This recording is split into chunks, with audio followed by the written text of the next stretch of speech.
It's like a 2-hour ride upriver. We're going right by where the uncontacted tribes are. We finally pull up to this spot. We walk through 10, 15, 20 yards of trees. And when we get on the other side, everything's gone. It's not even grass. It's just like all the trees are gone. It's pitch dark in there. And the guy's like 70-something years old. His eyes look kind of...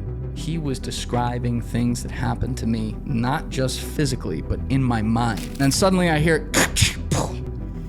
And then I don't hear anything. Trevor's standing above what looks like a long piece of bamboo that he just cut, and he goes, ants. No, Started again. Welcome back to the show, everybody. I am here joined by, finally Joe's on camera. He's normally behind the camera, Joe. And for the third time, Julian Dorey. Thanks for having me, brother. Of course, man. You've had, I would say, an insane last 2 months. Yeah, well, last month, it was really all packed in 1 month, but yeah, it's definitely a change of pace from 4.5 years sitting in a dark studio. Yeah. You know? Well, it's funny because knowing you did more in the last 4 years in a dark studio than I know anybody has. The amount of hours you've put into this podcast, and it shows based on the I appreciate that, man. Sub count, and you're now ranked? What are you guys ranked on Spotify? I saw you posted. It varies, but we get into the top 150 in the U.S. and top 200 in U.K. and Australia. What was your top ranking? I think the best I ever got was 89 in the U.S. That's sick, man. But it's getting there. There's a long way to go, but it's definitely getting there. That's right, man. It's funny because last time you were here, you were in a bit of like a lull period. Yeah, I could like feel it. You were going through. I think it was like something happened with your page. You were stressed. Yeah, you were stressed out. We got that all figured out, but it took about 6 months. And I'll say this. You know, it's cliche, but it is true. You learn a lot about what you can take and what you can handle, and how much better you can become when the chips are very, very down than you do when you have even any little things going right. And so it felt like we were doing really high level work at the time, but we weren't being rewarded for it. So it was like, all right, let's shut the fuck up and figure out what we can do about it, and let's keep moving. And we started iterating. We started also, moving faster on things that in the past my OCD ass would have never moved fast on. But it's like you start having things come against you and you're like, okay, fuck it. Let's try this. Let's try that. Let's try that. And that was definitely a very valuable time. And, it's always hard because I'm spending so much money every month. I am trying to make enough money to get to even every month. There's some months where I lose money, and I don't really have months where I make a lot of money. But that's a part of building the business. That's what you got to do. You got to put your money where your mouth is. And I continue to live very light. I go to the gym in the morning. I go for my walk right after to clear my head, and then I work all fucking day. Yeah. And I'd like to get to a point where I'm not doing that. But it was nice for the first time, as you alluded to at least having a month there where, got to do some cool shit, get out and live again, which, was definitely very overdue. It almost felt weird, right? Like living. Yeah. And not being so stuck in the fake world of social media. And yes. It's so and crazy for everybody. Like when you take a step back, you're like, whoa, this is what it feels like just to be, and not have to always be thinking about what's next. And I think more people should do what you did, but it's scary to take off even a couple days. You know what I mean? You think you're going to get so left behind. It was terrifying thinking about it, but I'm telling you, the minute I left on Cinco de Mayo. I went in and got like an early workout at like 7:30 in the morning, took the Uber to JFK, and the minute I walked into JFK, off like a light. Yeah. It was just totally, I'm like, all right, we're good. Alessi, we had prepared him, my producer Alessi, who did an amazing job while I was gone. For the first time, I was giving him the keys to the kingdom, basically, and I said, I'm not looking at this again. I turned my phone off, and the next time I turned it on was when I got back to JFK. Like 12 days later. You turned your phone off for 12 days? Yeah, I actually, when we first got into Puerto Maldonado in South America, and I had to go to the hotel that Paul set up, I did have the phone on when I was doing that to coordinate with him, and then it was off. That must feel so, when my phone dies for 2 hours, I'm like, oh, thank God, man. I can't imagine 12 fucking days. So we'll talk us through the entire, where you were going, what you guys do there, all that good stuff. Yeah, so my buddy Paul Rosolie, who now, righteously so, is very well known for what he does. He had come on my podcast about almost 2 years ago. And at the time, he had been very low key and not known for his work. But at that point, he had lived the majority of his time in the Amazon jungle for the past around 17 years.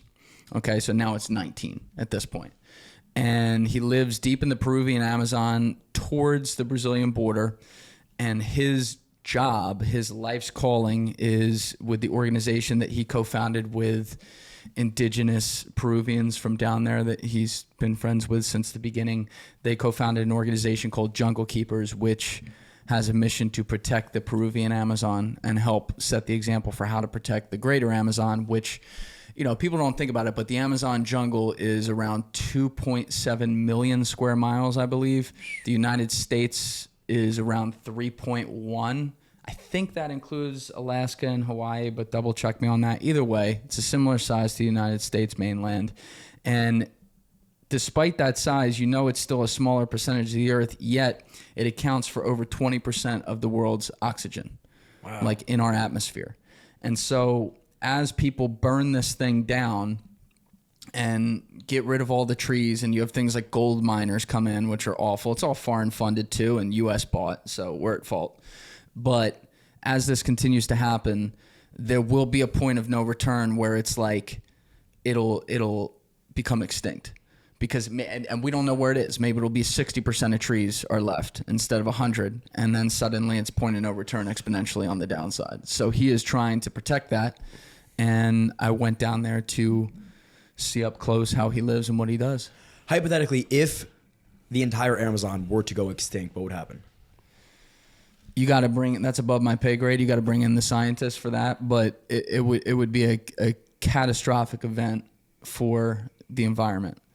You know what? I just had a kid in that I recorded with who is a conservative climate activist, which is pretty interesting. Yeah. And before he came to see me, he was meeting with Jared Kushner out in Bedminster, and like even he was getting it, right? You always think like this is something all the lefties care about and the righties don't, but like he was getting it. And I should have asked him about that, because this kid knows like all those fucking numbers and stuff and talks with the scientists all the time. So maybe I could check with him. Well, after. I'm more so curious, like, does Paul move with a sense of like fear? Like, I have to get these, I have to help the rainforest or else. Yeah, there's certainly an aspect of fear to what he does. And, you know,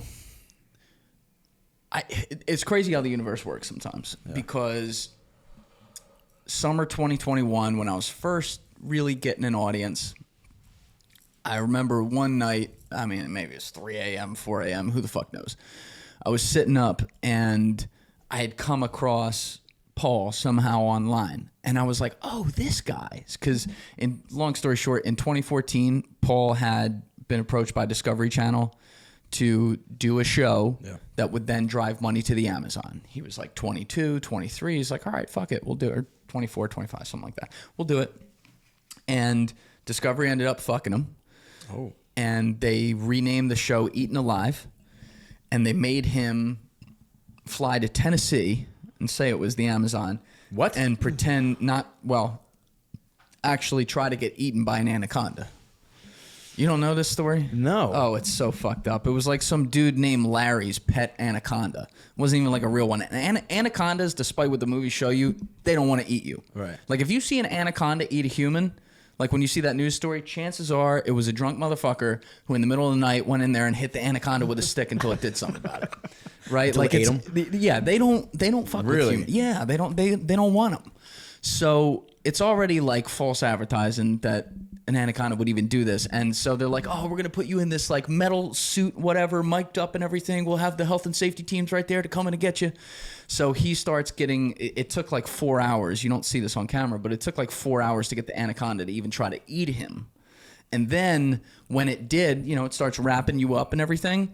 Like as it was wrapping him and bringing him right up to where the mouth is, he felt his collarbones went in like this. And he said, he knew it. He's a strong, very strong motherfucker. And he was like, if I wait another 30 seconds, it's going to snap and I'm going to die. So he called him, come get him. And they come get the anaconda off him. And then they still marketed the show as Eaten Alive, despite the fact he never went in its mouth. So then he became a punchline for 5 minutes on national media about, oh, the guy who said he got eaten by an anaconda. Right. And he didn't want to do any of it in the first place. They contractually made him do that shit, which was really fucked up. So what was Mother of God? I thought that was his. Mother of God was his book. Eaten Alive was a show on Discovery Channel.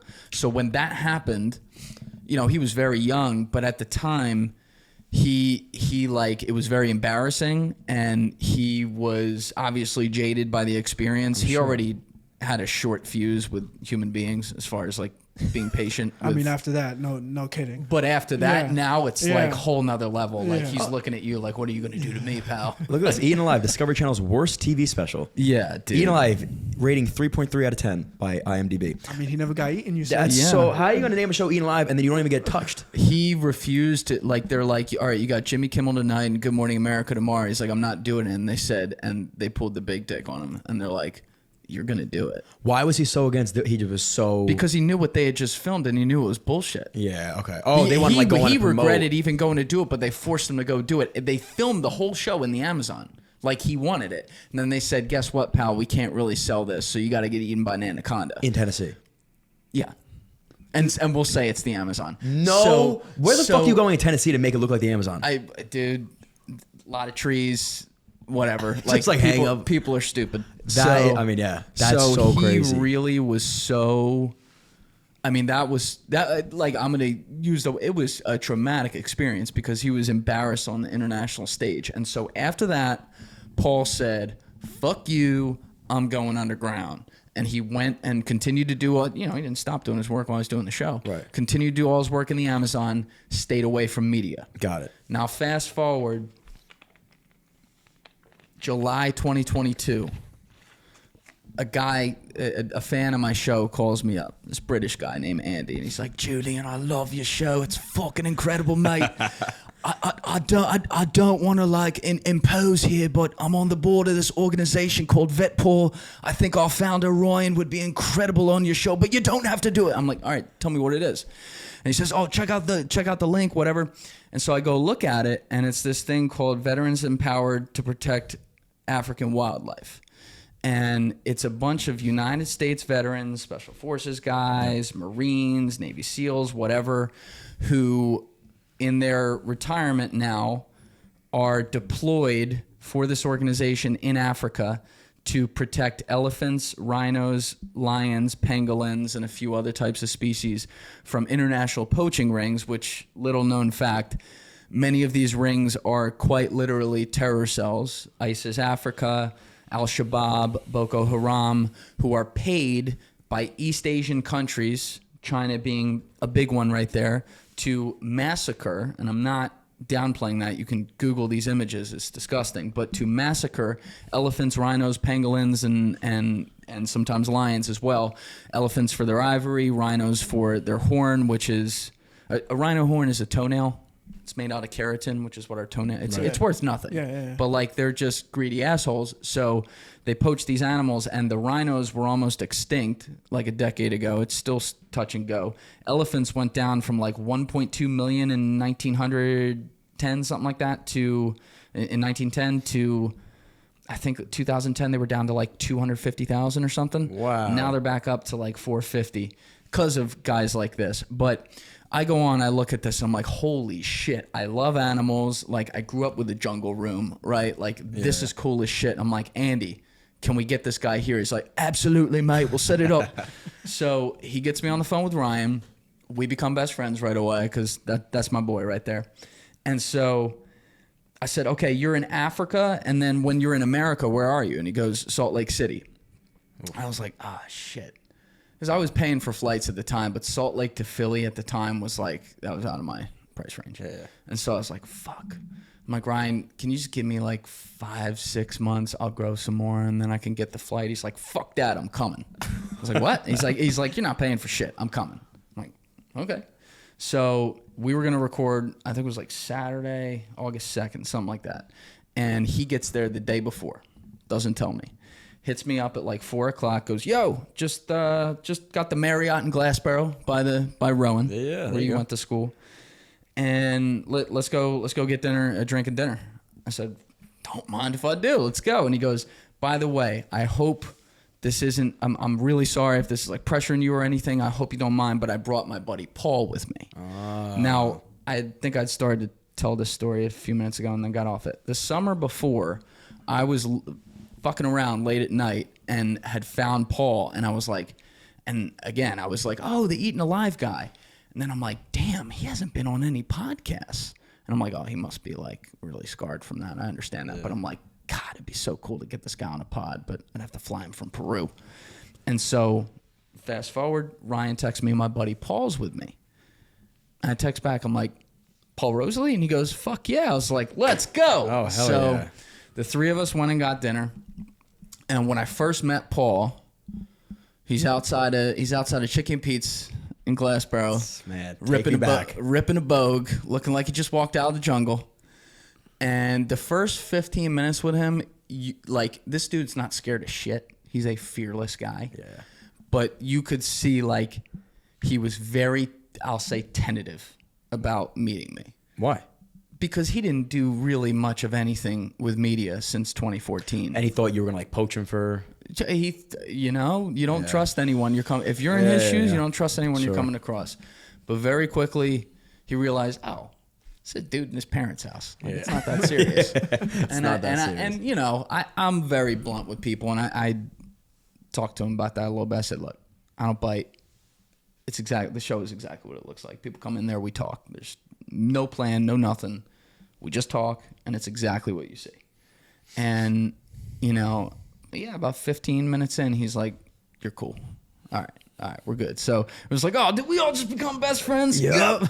And so I call that the Great Chicky and Pete Summit of 2022 because I looked at the two of them and I said, the fact that you guys have not been on the biggest podcast, at least one of you, blows my mind. I said, I do not know Lex Friedman. I do not know Joe Rogan, but I guarantee you inside of a year, one of you at least will be on there.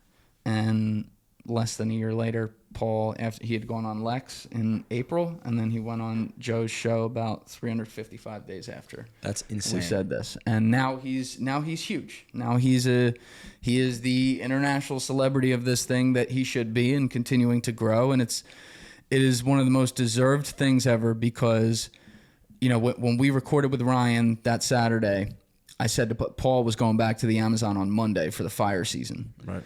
And he was coming back in October. I said, all right, because his parents live in upstate New York. So I'm like, okay, when you come back in October, you come down here, we're going to do a podcast together. Oh, so you didn't do it with him? I didn't do it that first time. He sat in the studio with Ryan and I, but he wasn't on mic. Huh. So I did. The one that ended up going nutty, I recorded with him towards the end of October. Is that your biggest episode? Yeah. And I put it out at the beginning of November that year. But I said, you come back and we'll do this. And when he came back, well, first of all, like I knew he was legit, but like then when I became friends with him and like in between that time, I'd be texting him and he'd get back to me at, 3 a.m. in the morning while I'm editing from a sat phone. And and he's like an amazing writer too. Yeah. So like when he texts like he writes. It's like very dramatic. Yeah. So like I'll be like, yo fam, what's up? Yeah. and then like 3 days later at 3 a.m. I'll like look at my phone and there's something. And he goes, just got back to a sat phone by civilization. It'd be like the uncontacted tribes attacked one of our rangers the other day. A 6-foot bamboo poison-tipped spear hit him straight in the temple. He died. The other one was swimming away underneath. They were shooting him from 300 meters. He has a scar from his eyeball to his fucking back of his head. And I was just like... You're 3 in the morning like... I'm like putting down my phone. I'm like... I'm going to bed. So then he comes back in October and he and I spend the day together, record a podcast. But at the end of the podcast... I could just see it on him. He had been doing this for 17 years, and he was, he's a Sicilian from Brooklyn. He's a emotional guy, and he's very like, he's pissed about some of this stuff, righteously so. Yeah. And I looked at him at the end of the podcast after the cameras went off, and we were sitting there, and I said, "You're really tired."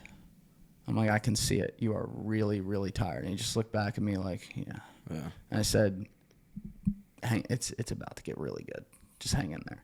So one cool thing that happened, we'll get into the trip, but one really cool thing that happened in the Amazon is late at night at the research station, which I'll explain in a few minutes. We'd be sitting there, just like chilling, having conversations on the couch. And one night he said to me, he goes, you know, I don't know if you remember this, but at the end of our first podcast recording, when we were done, you looked at me and said, "You're tired." And I said, "Of course I remember that." And he goes, "I'm not tired anymore."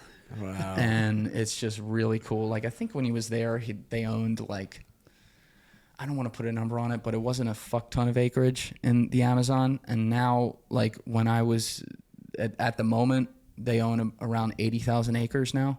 While I was there, they acquired 11 and a half more. It's just coming together like you wouldn't believe. And, you know, we'll get into it, but it's very, very cool to see. That's what you mean by I'm not tired anymore. Things are kind of clicking for him.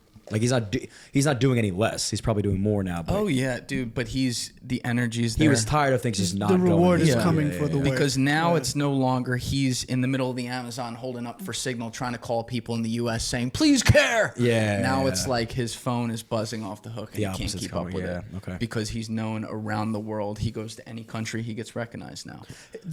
I mean, because obviously I do remember the episode and the first one he did, and 2.6 million views is insane. The stories he was telling, it seems fake. Of these tribes that are, it feels like you're real. traveling back. Oh, I believe you for sure. Yeah. It just feels like you're traveling back in time. You see these movies, like you're like, okay, yeah, sure, that exists. And then he's like, no, it exists. You walk on an island where you're not supposed to be, and they'll throw a spear into your fucking skull. Right, exactly. And those are things that like you're apprehensive about. But for you, did you feel that sort of nervousness going in, or you were like, I'm ready? You know, and I don't think he was expecting me to be my cousin Vinny when I went down there. That's what I would think too. There was a night late in the trip where it finally happened, but I was dude, like maybe I'm just really stupid, but I did zero planning for this trip. I ordered everything on Amazon from a list he gave me like 2 days before. And I was like, oh shit, my flight's today. Went to the gym, went and got on the plane, turned my phone off when I got there, and you know, just went in. Like the first day we got there, he had done ayahuasca with Lex the night before. And so he didn't fast on it. So it was a good experience, but it was still like in his system, which it shouldn't be. So we walk up to the research station, and you know, I got a couple other people with me who I don't think I've met him before. And he's like, hey man. And I'm like, what the fuck happened to you? Like, he's usually like, yeah, over there. Food's where you need it. Yeah, right? yeah. But he's like, hey. I'm like, oh, right. Okay. He's like, yeah, I did ayahuasca. So we go on a walk in the jungle, a few of us, and he starts walking in the jungle barefoot. Now, the other guys, they're all wearing like fucking long pants, boots and shit. Yeah. I'm in my flip-flops. You know me. I like to walk in flip-flops. The only reason I'm surprised you have shoes on right now. some kids stole my flip-flops at the Ocean City Beach the other night. Get outta So here. My other flip-flops have holes in the heel, so I'm like, I can't wear The that number to one John's family studio. beach in the I know, country. I know. So anyway, I have my flip-flops on. I'm like, well, he's barefoot. Don't mind if I do. And like he was like looking, and he's like, oh. And then I'm like walking with him. And then at one point I'm like, I'll take my shoes off. I start walking barefoot with him in the jungle. And he's like, oh, this is not going how I expected. And that's just kind of how I was that week. There was one day he got pissed at me because they were going too slow. We were going up an estuary. And so on the way back, I was feeling like lightheaded. It was like, I get lightheaded when people move too slow. I'm like, I got to move. So I start moving through the estuary. Next thing I know, I'm like, oh, they're gone.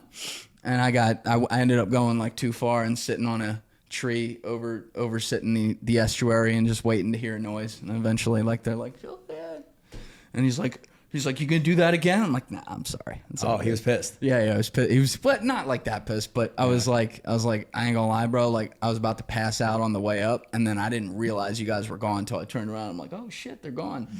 But you feel very safe out there. That was. I wanted to ask you. Not only what does the Amazon look like, what does it feel like? You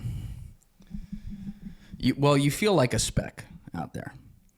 You feel like there will be some specific stories, I'm sure, that come up that will drive that home. But it's a low rumbling beast. But you feel humble in the middle of it because it's just you and the canopy. And the canopy's fucking 125, 130 feet up. The river flows perfectly, right? It flows just like that at that speed at all times in the same direction. The water looks dirty, but it's the cleanest water ever. It's just because there's clay down there, so it takes on the clay. So if you put your hand 4 inches in the water, you can't see it. But it's the freshest, most beautiful water. And it's about 81, 82 degrees.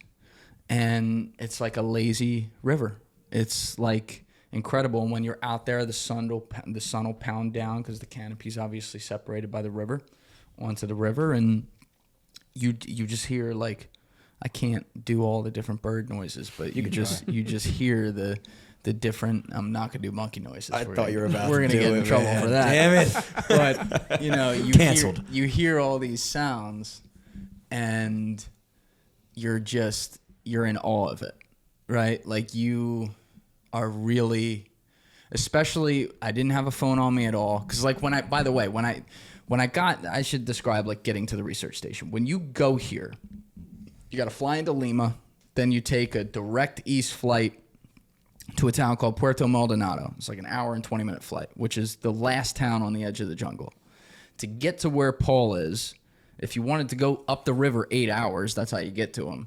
But there's a way to cut through. You take like a van through, I mean, I wouldn't call it a road. It's a dirt path with a lot of holes in it. And you drive like into the middle of the jungle. And how long? That ride is about 2 hours. Oh. And then you get to the edge of the river and you drive on a boat upriver 45 minutes and you get to the research station. Their boats are all, maybe we can put a picture in the corner of the screen, but their boats are all these long, old school, like metal bullet boats. Okay. And like gondolas. Yeah. Kind of. And there's one engine on the back driven by a one-legged guy named Pico. This sounds amazing. Oh, it's incredible. We'll get to Pico. But... And then, the river just has mounds on each side, and they just drive it right into the clay. Maybe they tie down one piece of rope on the front, and it stays there forever. Like, it's not going to move. So we take the boat upriver, and their research station, you get to it, and you get to where you get off, and they built some wood steps up the inclines. There's like 25 steps. Then you walk around a jungle path bend for...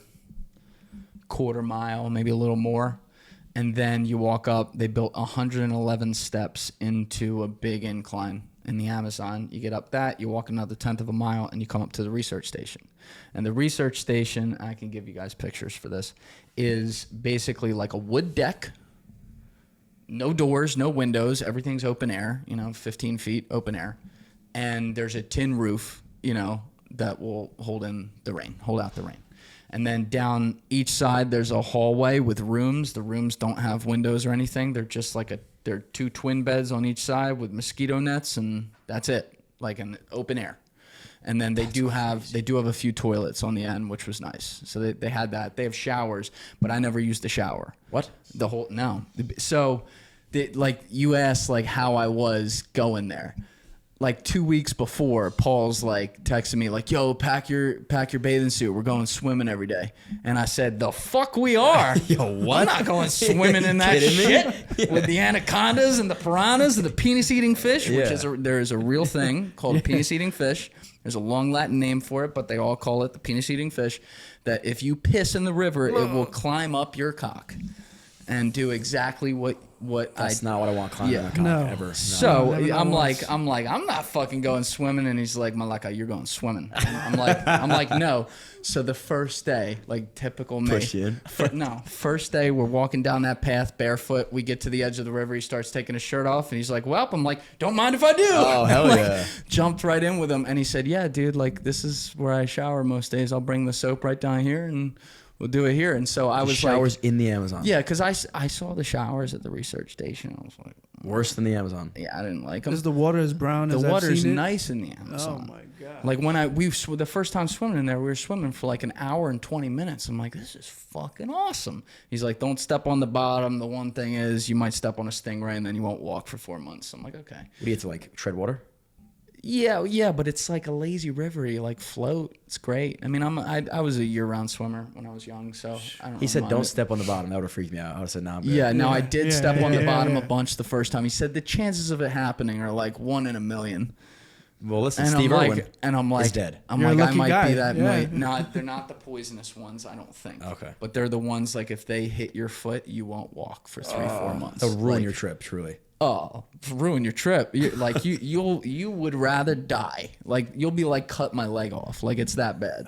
If you see videos of someone like stepping on a stingray or something, oh, dude. So anyway, so that's what we would do. We would just go right down where I told you the research station's uphill. We'd walk downhill once a day, and if we weren't already swimming, doing something else, and we'd go in there and swim. Like if we finished a workout and we were all drenched, like we'd go down to the river, jump in. A little soap right there, and we're good. And I was like, oh, let's see if I could do this all week.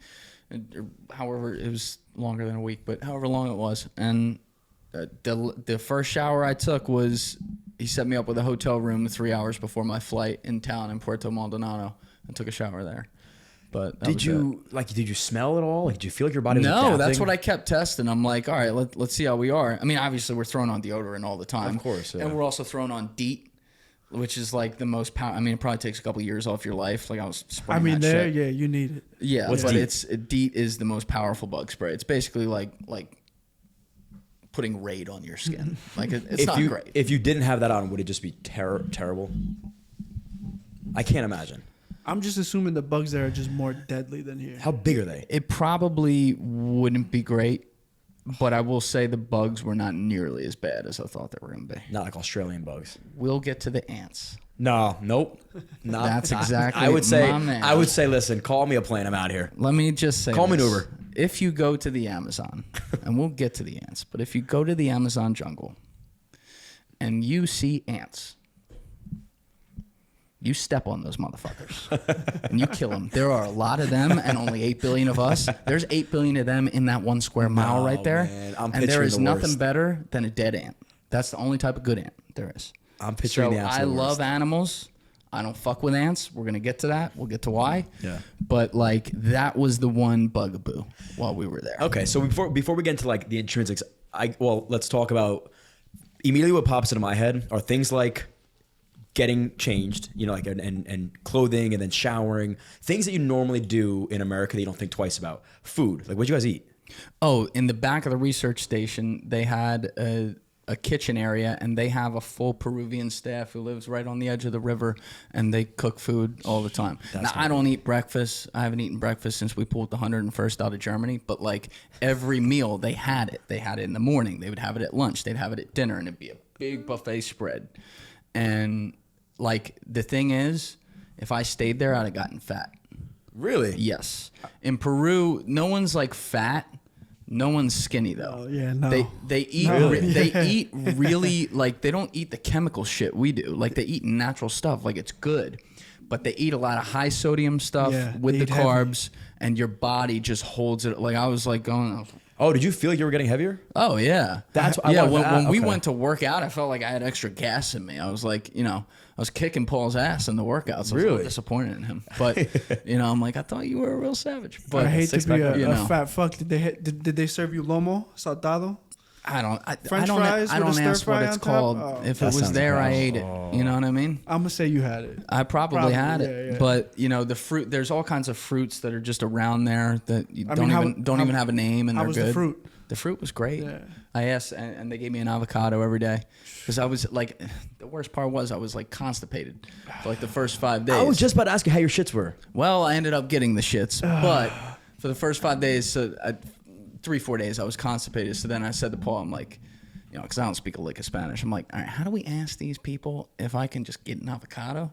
And he's like, "Buenos avocado," and then like gave me an avocado, and then I was good. And then, Avocado helped cleanse you if you're constipated? oh yeah, All right, guys, I fun eat, fact. like, If you're constipated, eat an avocado. I eat 2 avocados a day in America. How do people get constipated? Drink some fucking coffee and you'll be all right. I know, but I never understood it. And I was even having coffee. I was even having coffee out there, but and their coffee was strong, so I was having some of it. But because I don't like to get like a big buzz from coffee, I like a little like. Isn't Peru the Yerba people? They had yerba or no? Well, we didn't have it there. Okay. But is that Peru or is that Chile?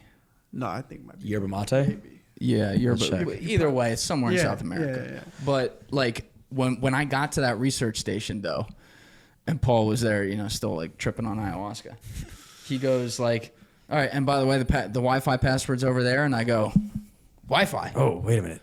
And he goes, yeah, Wi-Fi. I'm like, Paul, I thought there was no Wi-Fi out here. And he goes, oh no, dude. Like I had to have Wi-Fi at least at the research station. I said, oh, I'm not using that. He goes, what do you mean? I'm like, no, my phone's off. I'm not using my phone this week. And he goes, yeah, okay.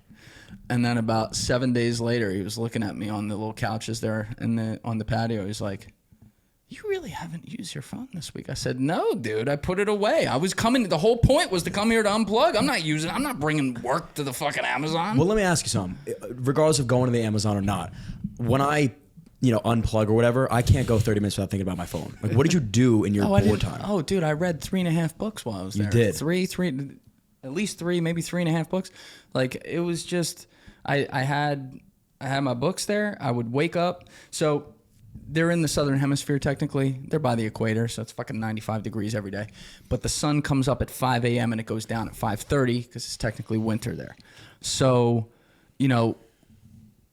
I'd get, it's an open room, so like I'd get up with the sun, and I'm like wearing an eye mask too, and like you still get up with the sun. So I'd get up at 5:05, 5:10. I'd go brush my teeth, and then I'd walk out to the patio with my book, grab a little like cup of coffee like that, and sit there and just read for like 2.5 hours before everyone else went to eat breakfast. That's beautiful, though. It was fucking awesome. You're reading with the monkeys standing right there and everything. The birds That's chirping. crazy. Monkeys are cool as shit, man. They weren't trying to steal any of your shit? No. They're not like, there's some species in Africa that'll like fuck you up. Yeah. They're not like that. It's like spider monkeys. Oh, like a squirrel then. Like squirrel monkeys. To us, Yep. I think that's an actual term. Yeah. And then there's a few other types, but like they won't come down to you. Some of them like come to Paul because he's like the animal whisperer, but like they won't come down to you. But they'll stand up there in the tree. You're looking up at them. They're fucking 110 feet up and climbing down to 50 and then jumping up to 75. And when I'd just be there in the morning, like in my element, I was totally turned off from the world. And after 4 years and 3 months of just nonstop living in a studio, building a podcast, and giving up my life, it was nice to, especially me with the OCD with which I operate this whole thing. It was really nice to take down the stress levels doing that. Was there ever a thought from you saying, maybe I'll just live here forever? No, I like both. No. I love the city and I love nature. I want to live and operate in the city. I want to take time to go into nature every year. That's why I go for walks every day, even like in the little nature we have here, along the river. I did that in the snow this winter. I'd walk for 4 miles. I don't give a fuck. I'll walk in any weather. And that's where I clear my head and get creative. And so to get out there and get back in touch with the little boy in me too, like someone who, there was one day we'll get to where I was just like pinching myself, like the 5-year-old me would be going nuts right now. Like, you're fucking here, man. But it's also amazing to see up close the work that Paul does and the effect it has. And there was probably my favorite moment of the trip was not the most exciting moment. It was maybe like halfway through the week. We're sitting there having lunch. It's coming up on like 1 o'clock. And Paul looks at his watch and he goes, fuck it. You guys want to take a boat ride? And so, by the way, I was there with Trevor from Vet Paul, who's a former Operation Iraqi Freedom infantry guy, and he's the number 2 behind Ryan at Vet Paul. He runs the day-to-day ground operations in Africa every day. Savage, right? Really good guy, really good friend. And so he's like one of those dudes, like he's right here. Just cool, Mr. Cool, under pressure. Like there could be a nuclear bomb that goes off out there, and his like persona would be, should probably go take a look at that. Yeah, let's go take a look at that. Like he's so calm like that, which is, Paul and me are both like histrionic, fucking Jersey, New York guys. Yeah.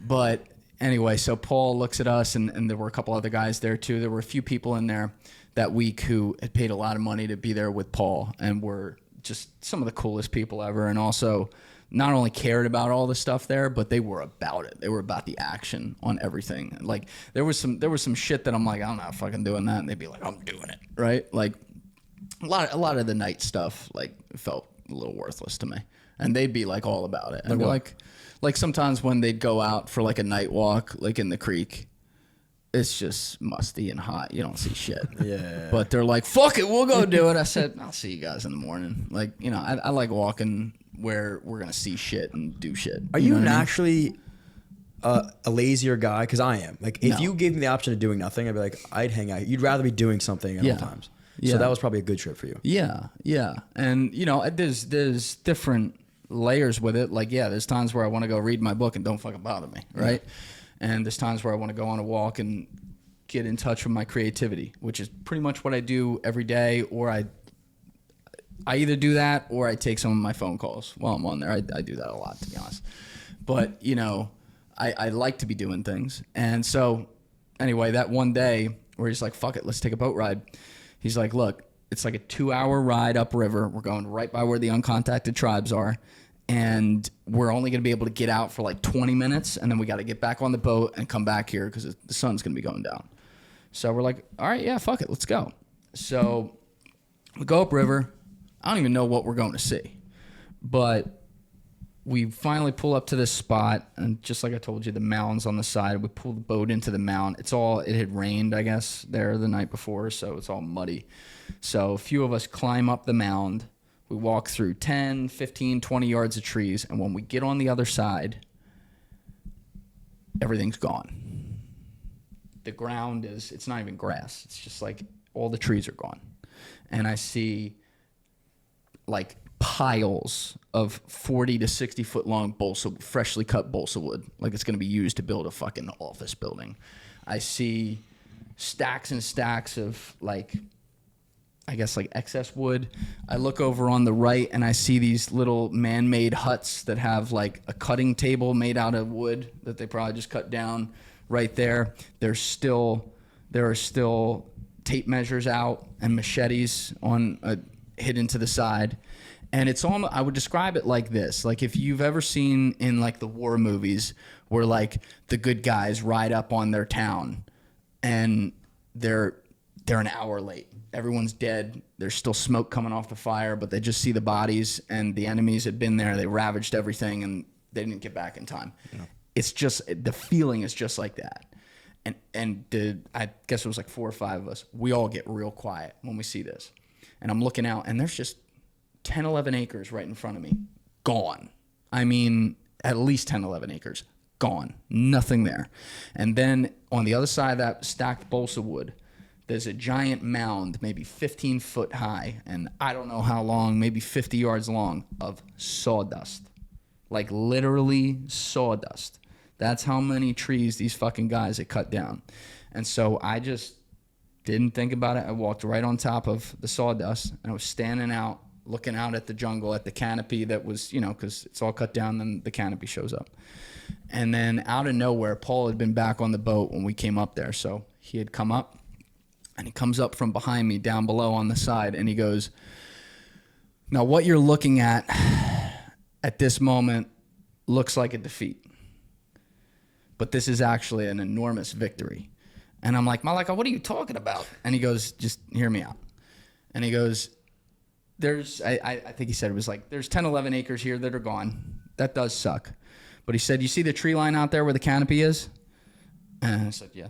And he goes, there's 11,500 acres back there. And as of 12 o'clock today, we own it. I said, you own it? And he goes, yeah. He goes, look, this isn't great, but like this isn't a big deal. You lose 10, 11 acres. We'll plant balsa wood trees here. It'll be sprouting inside of 2 years. They're not going to be the old ancient trees, but it's enough to get the edge of the jungle good. All the wood they cut down, we're going to use that to build our next ranger station right here for our guys who patrol these areas. And yeah, we own it because of... And he turns to me, he smiles, he goes, podcast donations, $5-10 here and there. Wow. And he goes, and then he turns to a couple of the other guys, and because of guys like you who come down here and pay a lot of money to be here, you know, this is what it lets us do. So were you clearly altered? Like you thought, fuck. I'm standing on top of that sawdust, And, you know, I struggle with, you know, whether, you know, I'm good enough or shit like that. Yeah. And I'm like, all right, dude. Backwards hat kid inside his parents' house set the fuse for this. That's pretty fucking cool. And I was like, that gives a new purpose to what I'm doing. Right. Like, I can see the effect of that. Now, obviously, like, the donations have gone nuts since he went on Joe Rogan and it got viewed 60 million times, right? Like, that's a lot more than going on my show and getting viewed 2.5. We did have clips that did like 100 million, but they don't have the same effect as like 60 million views of a full episode, right? Whatever. Where you get to know the guy. But, you know, Lex Friedman also had an enormous episode with him. There's 2 guests that Lex has gotten from my show, and they're his 1st and 4th most popular podcasts ever, which I think is pretty cool. Who? Andy Bustamante is his 1st, and then because he got him after all those clips were going nutty, summer 2022. Yeah. And then when my episode with Paul started going nuts, people hit up Lex about it, and then he invited in Paul.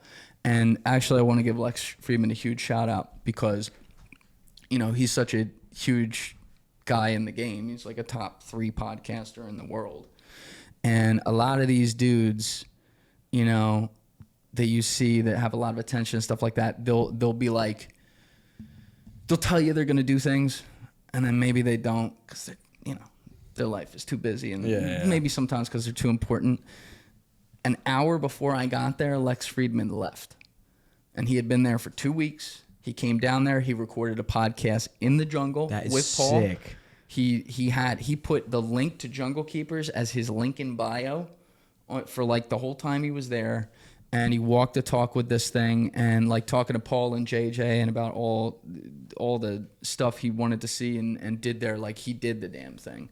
And he went out camping alone in the jungle and shit. Like, he really fucking did it. And so when you have guys like that who bring attention to dudes like Paul, who, like, when Paul walked in his studio, he was starting to get known because of my podcast, but still, you know, that's like a ripple. When it comes to like the other people Lex usually has in there, Paul like wasn't a huge name, right? But like Lex obviously treated him the same and better, and now is putting a foot forward and helping grow this thing for Jungle Keepers, and it's just really, really cool to see. And Lex left literally the day before you.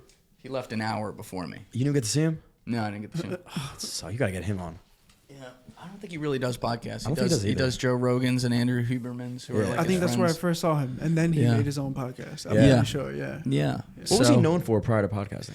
Well, he's a scientist, and he was friends with, I forget who he was friends with, but someone who's friends with Joe Rogan. So then Joe had him on, I think like summer 2018 to talk about like bots. Yeah.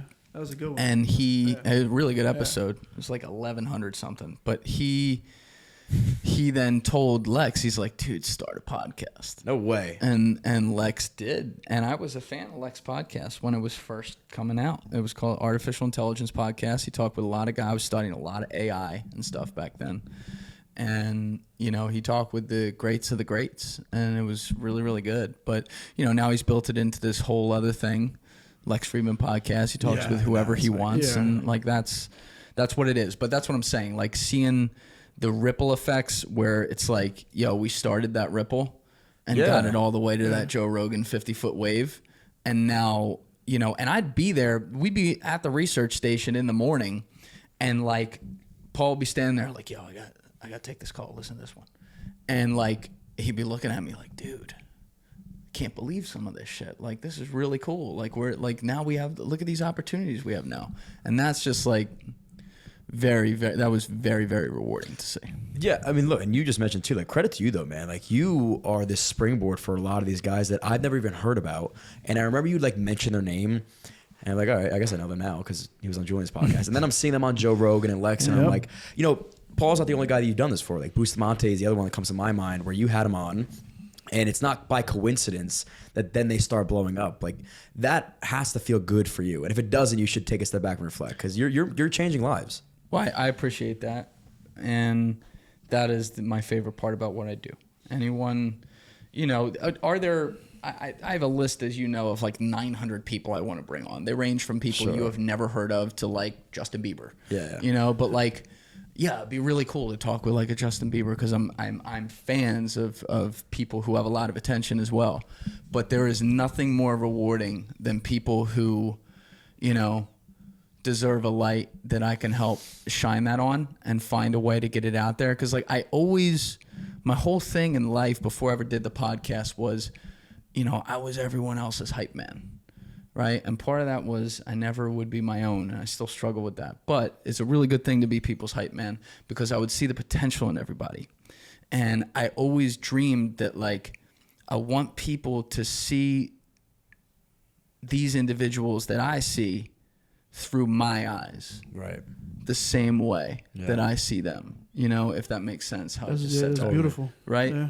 And then I never thought about that before I made the podcast. But then as the podcast was going on, I was like, damn, that's starting to happen a little bit. And, you know, I with people, I kind of know. It's hard, like the thing, it's either there or it's not. I know within 10 seconds.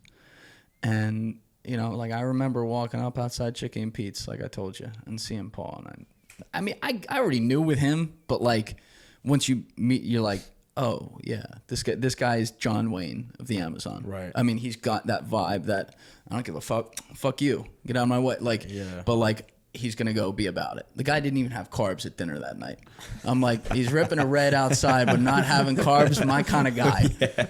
And it's like, there's certain things about people, and then it's like, okay, well now I got the job of trying to make them look the best I can and doing it in an honest way as well. Because, you know, sometimes with people, especially people with opinions and stuff, you got to have honest conversations. You're gonna have disagreements on things, and that's a part of it. It's not just like, you know, in what we do, it's not like content, right? We're not fucking scripting everything out. We're just talking. Right. And then whatever content comes from that. And, you know, with most people that really have a good way of communicating and the right backstory to go, like, we can make that go. I want to get back into the Amazon, but what you just said before about you want everybody to see X individual in the same lens or through the same lens that you do, that's profound, man. And you do a really good job with that just by being, you know what I mean? Like, you don't try too hard. You're not writing out scripts like you said. But I remember when I was on your podcast for the first time and you had like your little intro, and like you said, it's very hard to feel proud about yourself and see yourself the same way maybe somebody else does. And just listening to you talk about me for 30 seconds, I was like, holy shit, why can he talk about me that well, but I can't talk about myself that well? And you probably now deal with the same thing. Like, if you were a different person and saw you'd be hyping yourself up for hours on end, but you can't look in the mirror and do the same. It's a hard thing to face, but once you acknowledge that sort of thing, I think you do start walking around a little more conscious of that and be like, you know what, if I'm going to be everybody else's hype man, I got to be my own hype man too. It's a good way to put it. You got to think you live with yourself 24/7 though. Yeah. Like, It's hard, like, man. Let's say Of me course and it's you hard. live together. You're going to get sick of me, bro. I'm never sick of you. 24/7. I'll never a get day. sick of you, bro. No. I wouldn't get sick of you. I get sick of you, I love bro. it. Oh my God. But no, There goes my point out the window. No, I completely agree. Yeah. They say, I saw it on Chris Williams' podcast. It's like, if you lie to a friend the same way you lie to yourself, you wouldn't be friends with them. Like the way you say to yourself, I'm going that's to a wake up bar. at 6 a.m. and go to run every day. And then you wake up at 6, you say, that snooze alarm though, or I didn't get that much sleep last night, or I got to go do this. You're lying to yourself. And if you lied to your friend, you got to start seeing yourself as a different person. Yeah. Well, Be your own friend. I think gotta be that's your own friend. also, you know, it actually didn't take like going to the Amazon to reflect on this. There just been some thoughts. Like once we got out of that 6-month period we were talking about earlier, where it was really bad and it was stalling in February and March and could take a breath, I looked back on some things. And, you know, it's one thing to talk about being unable to hype yourself up, but I know that whatever I do when I go to walk in that room and do my job, I do hype myself up well. Yeah. Because it's effortless. And when I shut that door and go in that studio, there's, you know, it's not to be, I don't like how this sounds. Like, it's not to Just be say arrogant. it. It's not to be Don't whatever. think about it. Just say it. But like, I'm Michael Jordan. This is my court. This is going to go how I say it's going to go. And it's going to be really good for you because you're going to feel like you're driving the ship. Clip that, whatever timestamp that was, because that's going in the intro. And that is a great feeling. But here is the other side of that. And this is what I really struggle with. there was a point in like the beginning of 2023 where I was actually like starting to make money, with the show. And I'm like, okay, I'm looking at the clock, like how fast can we get to North Jersey again? Yeah. Where, when I would go out at that time, could go to a bar, could go to a restaurant, whatever it was, whatever, like charisma, whatever it is that I can do, I could do it on command. I've never had to think about it. Like there's some amazing channels out there that go through like how to have charisma and stuff like that. I got to be honest. Maybe this is wrong. I never watched any of that stuff. I never read those books on that. Yeah. It was just like I had it or I didn't. And I'd gotten to a point where I had more of it, because I still struggle with self-confidence and stuff all the time, but I had an unlimited amount of it in my real life. And I was like, whoa, the show's having a good effect on this as far as like my people skills even more. Because like when I go in the room and I do this, I don't know what it is, but it just turns on. Oh, you lock in. And it works. You really do. And like whatever you want to call it, the charisma, the communication stuff, it's there. And I can do it on command at any time. But when that started coming outside the office, like even higher than it used to be outside of there in the first place, I was like, wow. And then something happened, and I don't know what the fuck happened, but I actually ended up having, like, we had a crazy amount of success on the show, June, July, August 2023. And right in that area, like June, I started to realize that the Julian who's on the show is Julian. And when I'm not in there doing that, I'm having a lot of trouble being me. And I would say in my real life, my charisma is 25% of the time, it's exactly like the show. 75% of the time, dead. And that's a scary thought. And I'd been thinking about that a lot before the Amazon. And then when I was there, I thought about it some more. And coming back, it's like, it's a very weird thing when you feel like you're working so hard at something that literally involves, being a master communicator with other people. But then for some reason, it's like you're filling that tank doing this because I'm doing it so much now that you're dead when you're out of it, because my head is constantly in other things. It's very hard for me to be fully present. I will be in the gym and I will be thinking about fucking cuts. Yep. And I'll bet the person next to me thinks I'm crazy. But, like, that's what I'm thinking about right there. And however that shows itself, it shows itself. But, like, I got to find a way to turn myself back on. And I think that I think that has a lot to do with how you hype yourself up to separate the two people. There's the people that go do the job and do it well, and the person that does that, and then there's the person who's living. And ideally, I want that person to be the same person seamlessly. But you got to have the mindset for that. And that's something I'm really, really struggling with right now. Dude, I don't know if it's because of what we both do it's sort of similar. I can't tell you how much I can relate to that feeling. And you almost get like upset at yourself because you're like, wow, I'm supposed to be this guy that's super charismatic. He's on camera. He's having a podcast. And then you go to talk to him and he's not even giving you the time of day because he's thinking about what he has to go be doing. Whereas like, you start thinking like, what's the point? I'm learning to become a great communicator because of what we do. And I'm not even applying that in real life. So what I like to do now is I force myself to have a conversation as if there's a camera in my face. If this was a podcast and you were a boring guest because you're the person at the bar that's just yapped my ear off, what would I do? I wouldn't sit there and check out. You're on air. I'd have to act and get involved in that conversation. And then what happens is you do start to care. If you ask a dumb question about work that day and you really don't give a shit, but they start going into detail, you could force yourself to care. And I'm sure you've had to do it on your podcast as well. But it's those learning skills. It's the learning of those skills that then you can apply to real life. But it's a conscious effort. Like it's insane that you walk around almost dead to the world because of how hyper-focused you are on your craft. I see exactly what you're saying. To be more specific on what I'm saying, when people come talk to me, I'm pretty good. Yeah, you're good. I'm always the guy. I mean, I'll make a lamppost talk, right? Yeah. Like that's what I do. I talk to people, and there's no thought with it. But I don't do that well right now in life. Like I'm more just kind of floating by, and where there's, you know, where you can really, even, you know, with the fucking guy at the front desk, right? Like it's not there like it used to be, and it makes me feel bad, like, because I damn well don't want it to come off as standoffish, but like my mind is such a fucking war all the time that, like, when I'm not on the clock with this, if I'm not on the phone talking business, but that's easy, shit like that, you know, it's like, I just need to, I'm sorry, I can't deal with people right now. And that's not a good way to be. Like, you have to be out there, like, because it affects your vibe too, right? If you're out there glad-handed with people, getting to know people of all different backgrounds, including shit that might bore you, you'd be surprised. You start getting people talking, there's stuff that suddenly won't bore you, you know, if people are getting along. And it's like, that's what I did my whole life. And now it's like, I'm losing that at the moment. I'll get it back, but it's definitely, it makes you think about, well, how deep are you in this thing?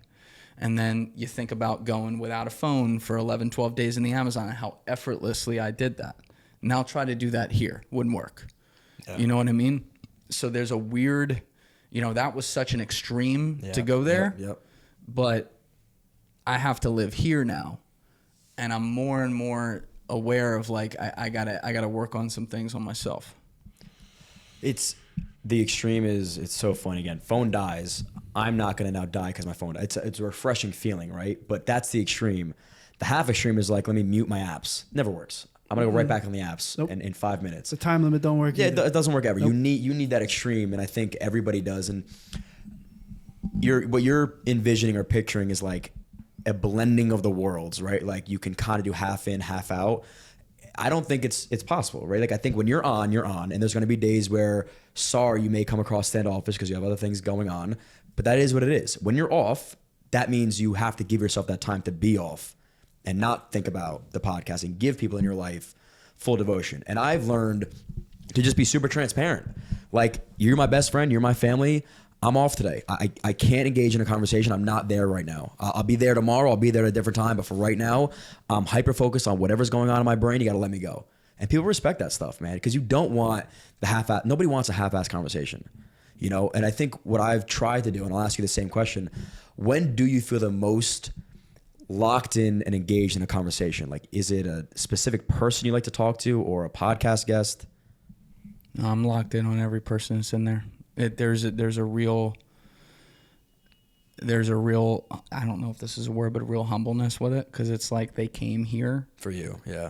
Sometimes even if they just came from New York City, like they're taking their day to be here. And I don't know. I feel very, very alive when I do it. How about, same question, but excluding the podcast? Who do you get really excited just to talk to? I mean, of course, like my friends and family. Like anyone else. But that's the thing. When people get talking to me, I'm excited to talk about anybody. Yeah. It's just like me initiate, like the first 3 years of this podcast, I had to initiate everything, right? Because like you're on going out towards everyone, like trying to prove yourself. And like, I still feel that way, but yeah, I haven't built my relationships the way I usually do right now. Well, listen, man, you're building the most important one, which is with yourself and this business. So, like, if it's I'm working on it, right? Yeah. But if it's on the back burner of other people, it is what it is. But I think this may come across weird, but I think you've earned the right to have people come to you with the conversation started, and vice versa. And I'll give you an example. You, for whatever reason, you're God gifted with the ability just to know a lot of shit about everything. I could talk to you about literally anything, and you'll pull up stats and details about it from 10 years ago. That's what intrigues me so much about talking to you. I want to learn more about the moon landing, and I'm going to come to you and hear about why you think it's real. Not real. Right? Like, I don't ask questions to really anybody. I'm the same way, but in the reverse with you. But for you, I'm like, okay, this guy knows so much. I like having a conversation with him. He may not be the one to ask me these stimulating questions, but I'm going to ask him that question because I want to get something going. And you've earned that. Other people, I'm not going to ask you the question because I really don't give a shit what your answer is. It's going to serve no purpose in my life. Well, I think, and I retweet to a lot of what you said there, but I think there's a 500-pound elephant in the room here that we got to recognize and you can understand fully, and that is, especially when you're at the age we are, where we're not fresh out of college anymore, right? We've seen some shit in the world now, and we're both grinding like crazy. There comes a point where you start to see the people around you, including people you don't know, but you can just kind of read it, settle. Mm-hmm. And you see them, and sometimes like me, like my whole thing was I could see people's talents and things, and I will see people who I know, you know, they had dreams one day, and who I, in some cases I know have X talent or whatever. And, you know, maybe they're making decent money. Maybe they like their girlfriend or whatever. And that's great. That's the most important thing. Yeah. But like, you can see the light that we all have in our eyes when we're 22 gone. And there's nothing that is more heartbreaking for me to see. Yep. But then I also wonder, like, well, sometimes it's like, well, that's what people want, right? Sometimes it's like that's what they want, and that's fine. And as long they gotta live with themselves, and if that's what it is, that's what it is. But there are a lot of other people who are pretending that they're living what they want, and really they are living in a world that has decided to bury the dreams that they had as a little kid because they let the world tell them they couldn't do it. Yeah. And that is a tragedy to see. And I think part of it is, you know, I don't take myself seriously. Maybe I should do a better job at that. But like, at least I'm doing something that like I've dreamed of, and I'm working towards something. I work for myself, which has a lot of responsibilities to it, but it's better than the alternative by a lot. And so I have this light that I'm chasing. Yes, right? Exactly. Yep. So when I see other people and they can't relate to that, it's not to be like arrogant about it or anything, but it's hard for me to understand that when they have talents and when they had dreams and they're not doing it.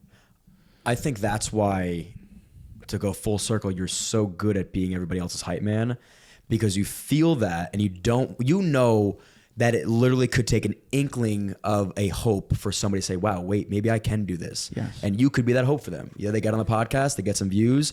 You were the spark to then have them recreate or reinvent themselves and be like, you know what, I can do, because Julian just said it, I can do it now. And that'll drive them for the rest of their lives. Dude. That thought process is going to keep you moving forever. Dude, I'm very motivated by people that told me I couldn't or told me I wouldn't and stuff like that. And obviously I got a long way to go. But I am equally motivated by the people who believed in me. Yeah. And when I don't want to do it, and when I'm sitting there very annoyed with something or shit's not going right and I want to just fuck off with shit, I think about those people who believed in me, because it's like slapping them in the face. And, you know, there's no...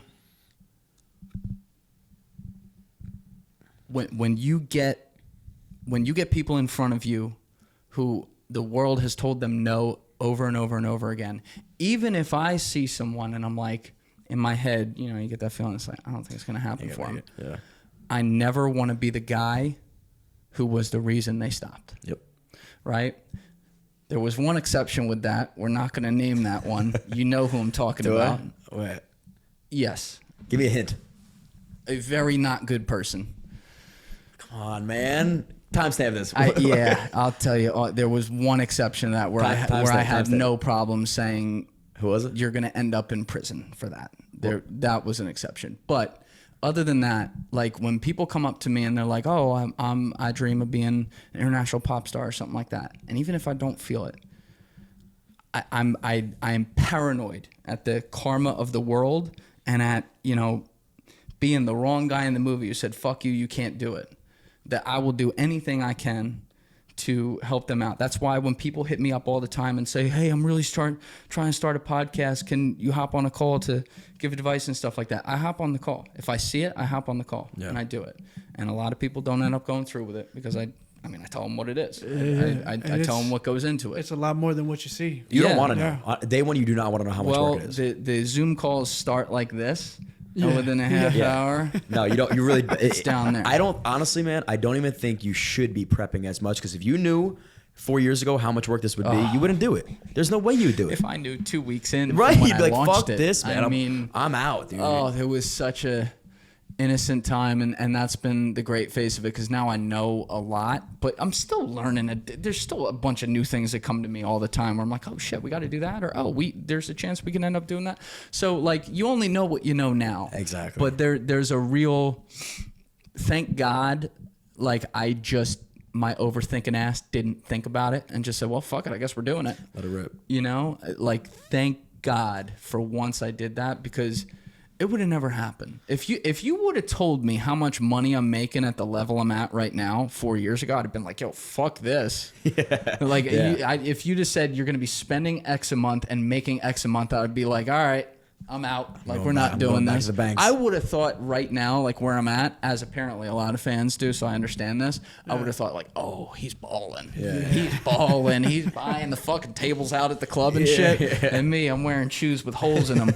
But it's like, you know, but you're setting yourself up. You know, look, there's always I'm setting myself up. I'm not one of these guys that's like max money over everything at all. You know, I want a wife and family, and I want to control my destiny. That's what I want.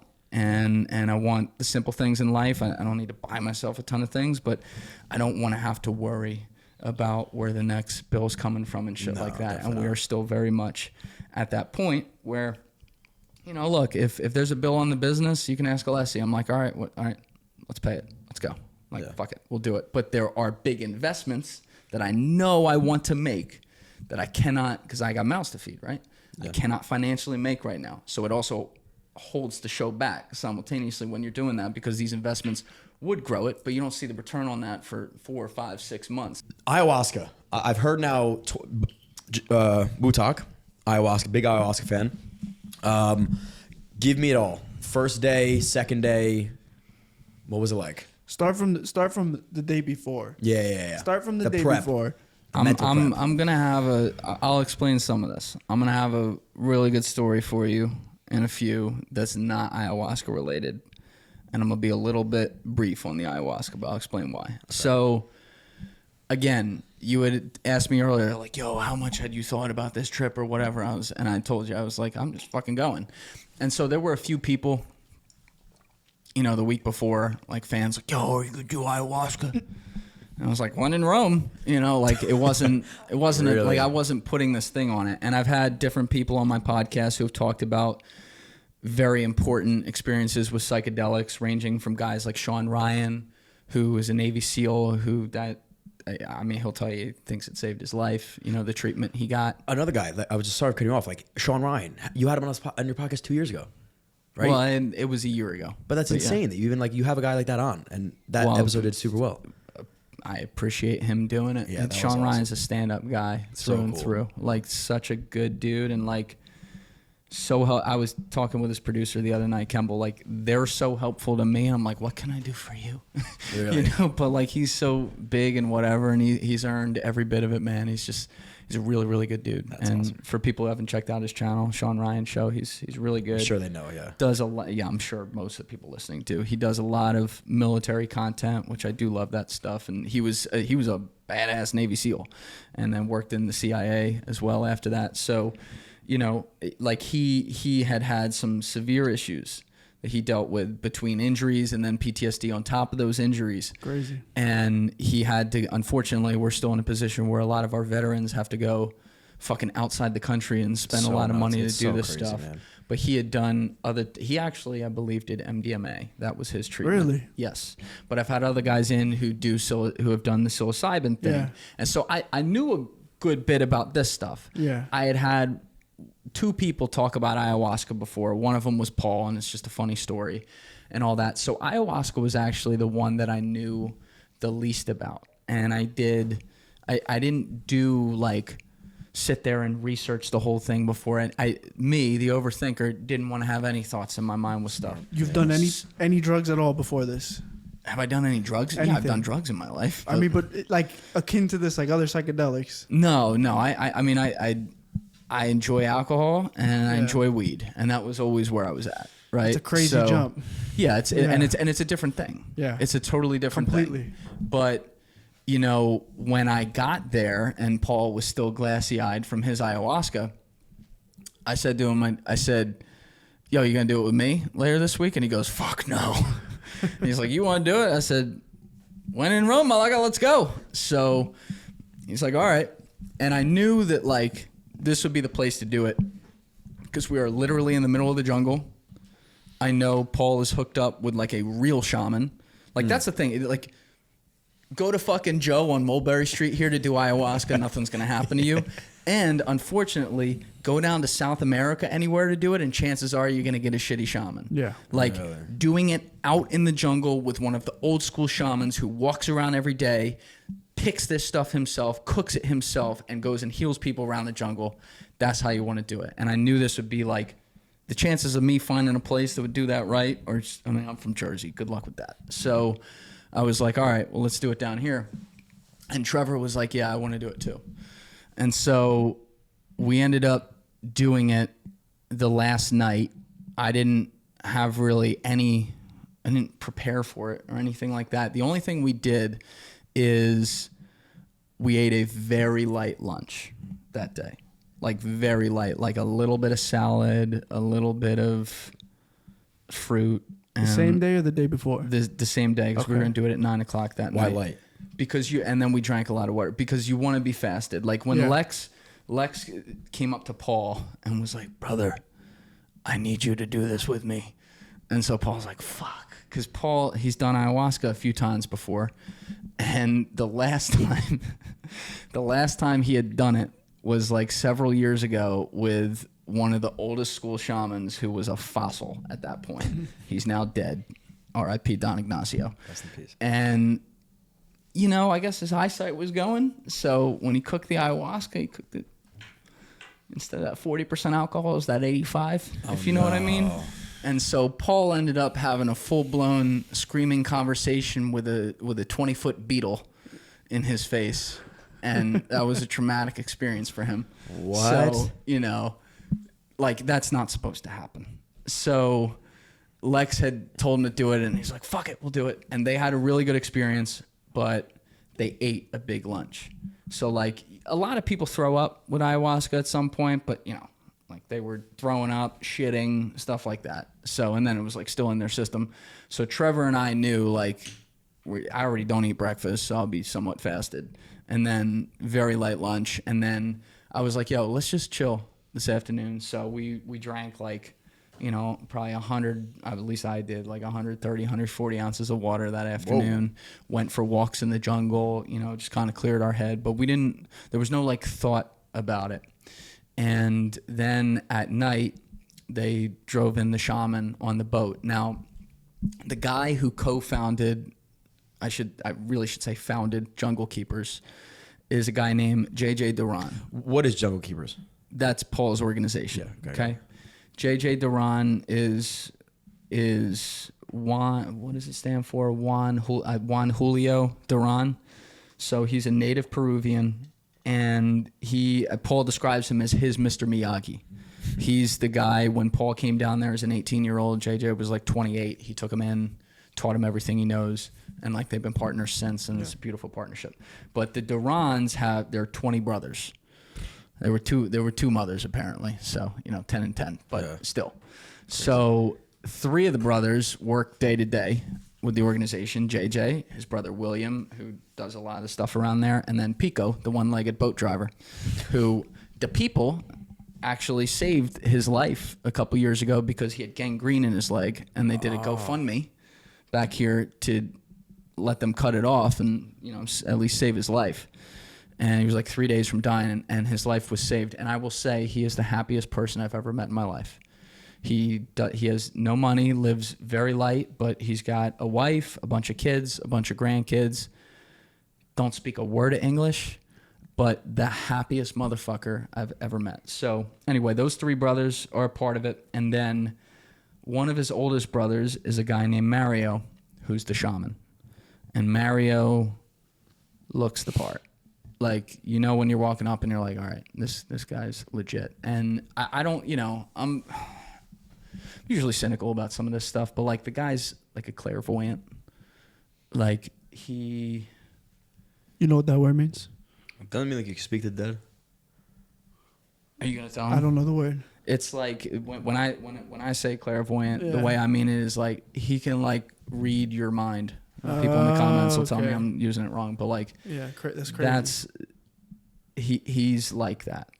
And so Paul kept on like trying to be an asshole about it, because we were sitting on the couch for hours before in the dark, just talking on the research station, and then every now and then he'd be like, "You ready? You ready?" And I'm like, in my head, I'm like, I think Paul's just a lightweight. Like I think this is not what it's, and I ended up being right about that. But like, you know, I was like, yeah, like, just looking to have a good time, you know. Like I looked at it seriously from the sense of, I'm not doing this to just be like, oh, I'm doing a psychedelic. I'm doing this because my mind is cluttered all the time. Yeah, it's been cluttered forever, and I'd just like to simplify a little bit. And if this maybe can help me do that, sign me up. So they come get us. The JJ arrives with Mario, who's wearing like a Bass Pro Shop fisherman suit at the time. That's great. And Mario don't speak a word of English. And so they come up to the research station. They go, okay, we're going to go down. You guys are going to do it at the worker station. So it's basically the same thing as the research station, same setup, but the workers, like in the kitchen, they live right down by the steps that are by the river. Okay.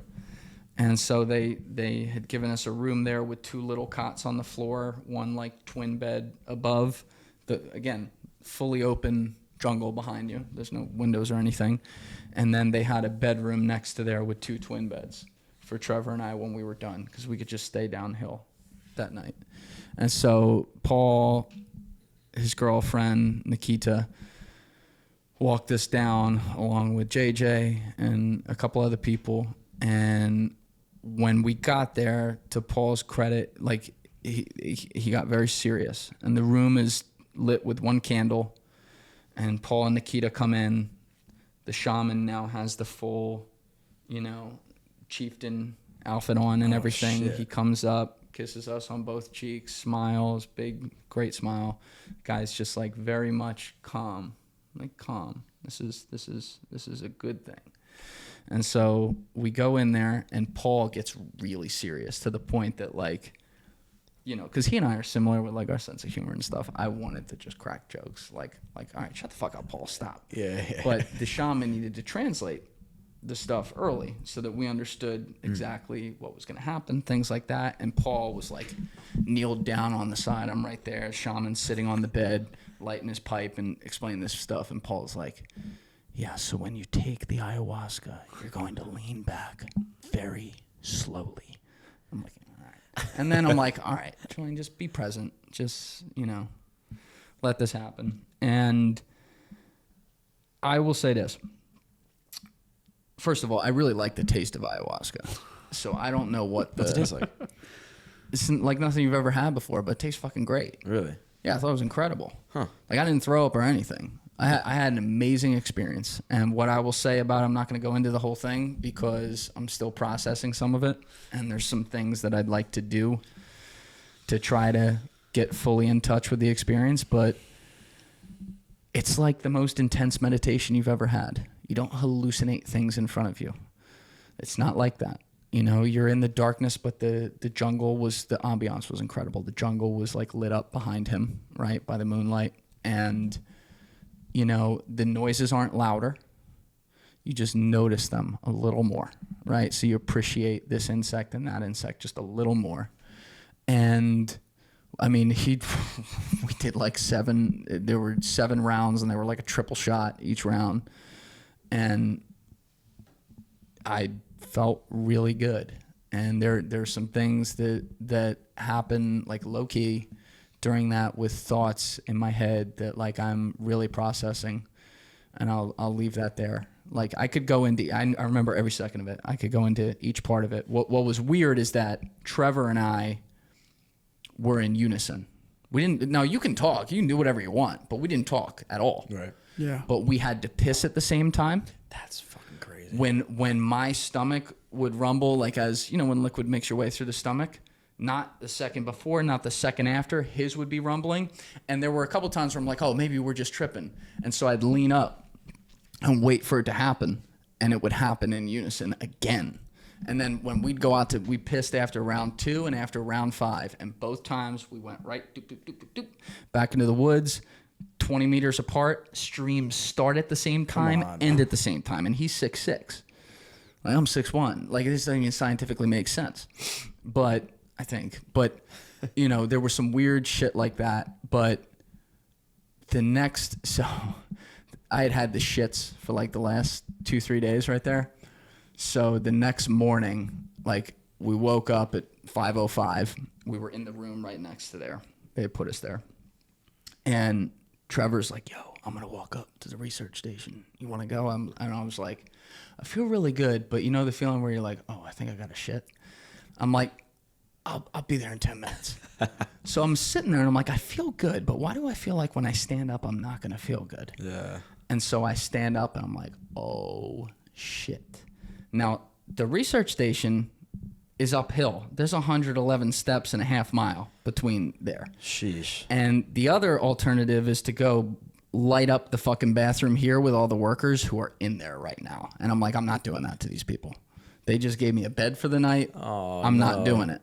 So I start walking, and this is where I thought, like, oh, maybe the ayahuasca does fuck you up. Because I couldn't walk in a straight line, and I was hurt. I was prairie dog. I was like, no. And so I'm like going up the steps, like stopping on the Shit is low on rip, bro. No, because like it's not shit that's gonna come out. Like I had the shits, I had the runs. Liquid, yeah. Oh, just hop on the Amazon, bro. Nobody noticed. So I finally make it up the steps, and I walk right up to the research station. No one's awake. Trevor's sitting there just chilling, answering emails on the couch. I walk up the front steps, the hallway, the bathroom's down there. And I'm just like, he like turns to me and looks, and I go, bathroom. He's like, okay. And I like doop back. Let it all out. Right? That was a little much. I'm sorry. You can edit that out if you want. We get it. But I get up, and I felt the best I've ever felt in my life.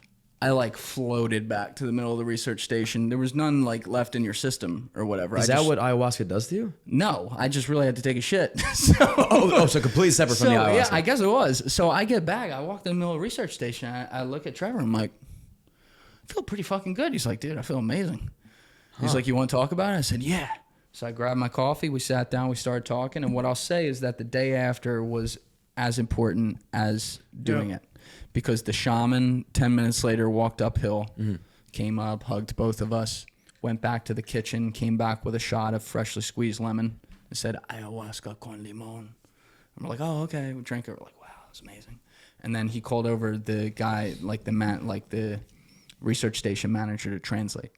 And he wanted to know some things about what we did. And then we ended up talking with JJ at the table there for an hour, and then Paul and Nikita woke up and we all talked, and then Mario the shaman came back over and we all talked about it, and like things were getting unlocked in my head where I had remembered every moment, but the gravity of every moment was starting to come out, and the clarity that started to come, some of the internal creative clogs that I've had gone. I'm a writer initially. That's what I do. I haven't written a good word in 3 years.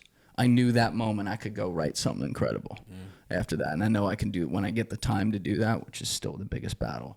I'll do that. But I had to go back that day. I did it the last night. So I had like an hour and a half. So I went for a walk alone in the jungle and was just like flowing, you know, when your mind is just like, oh, wow.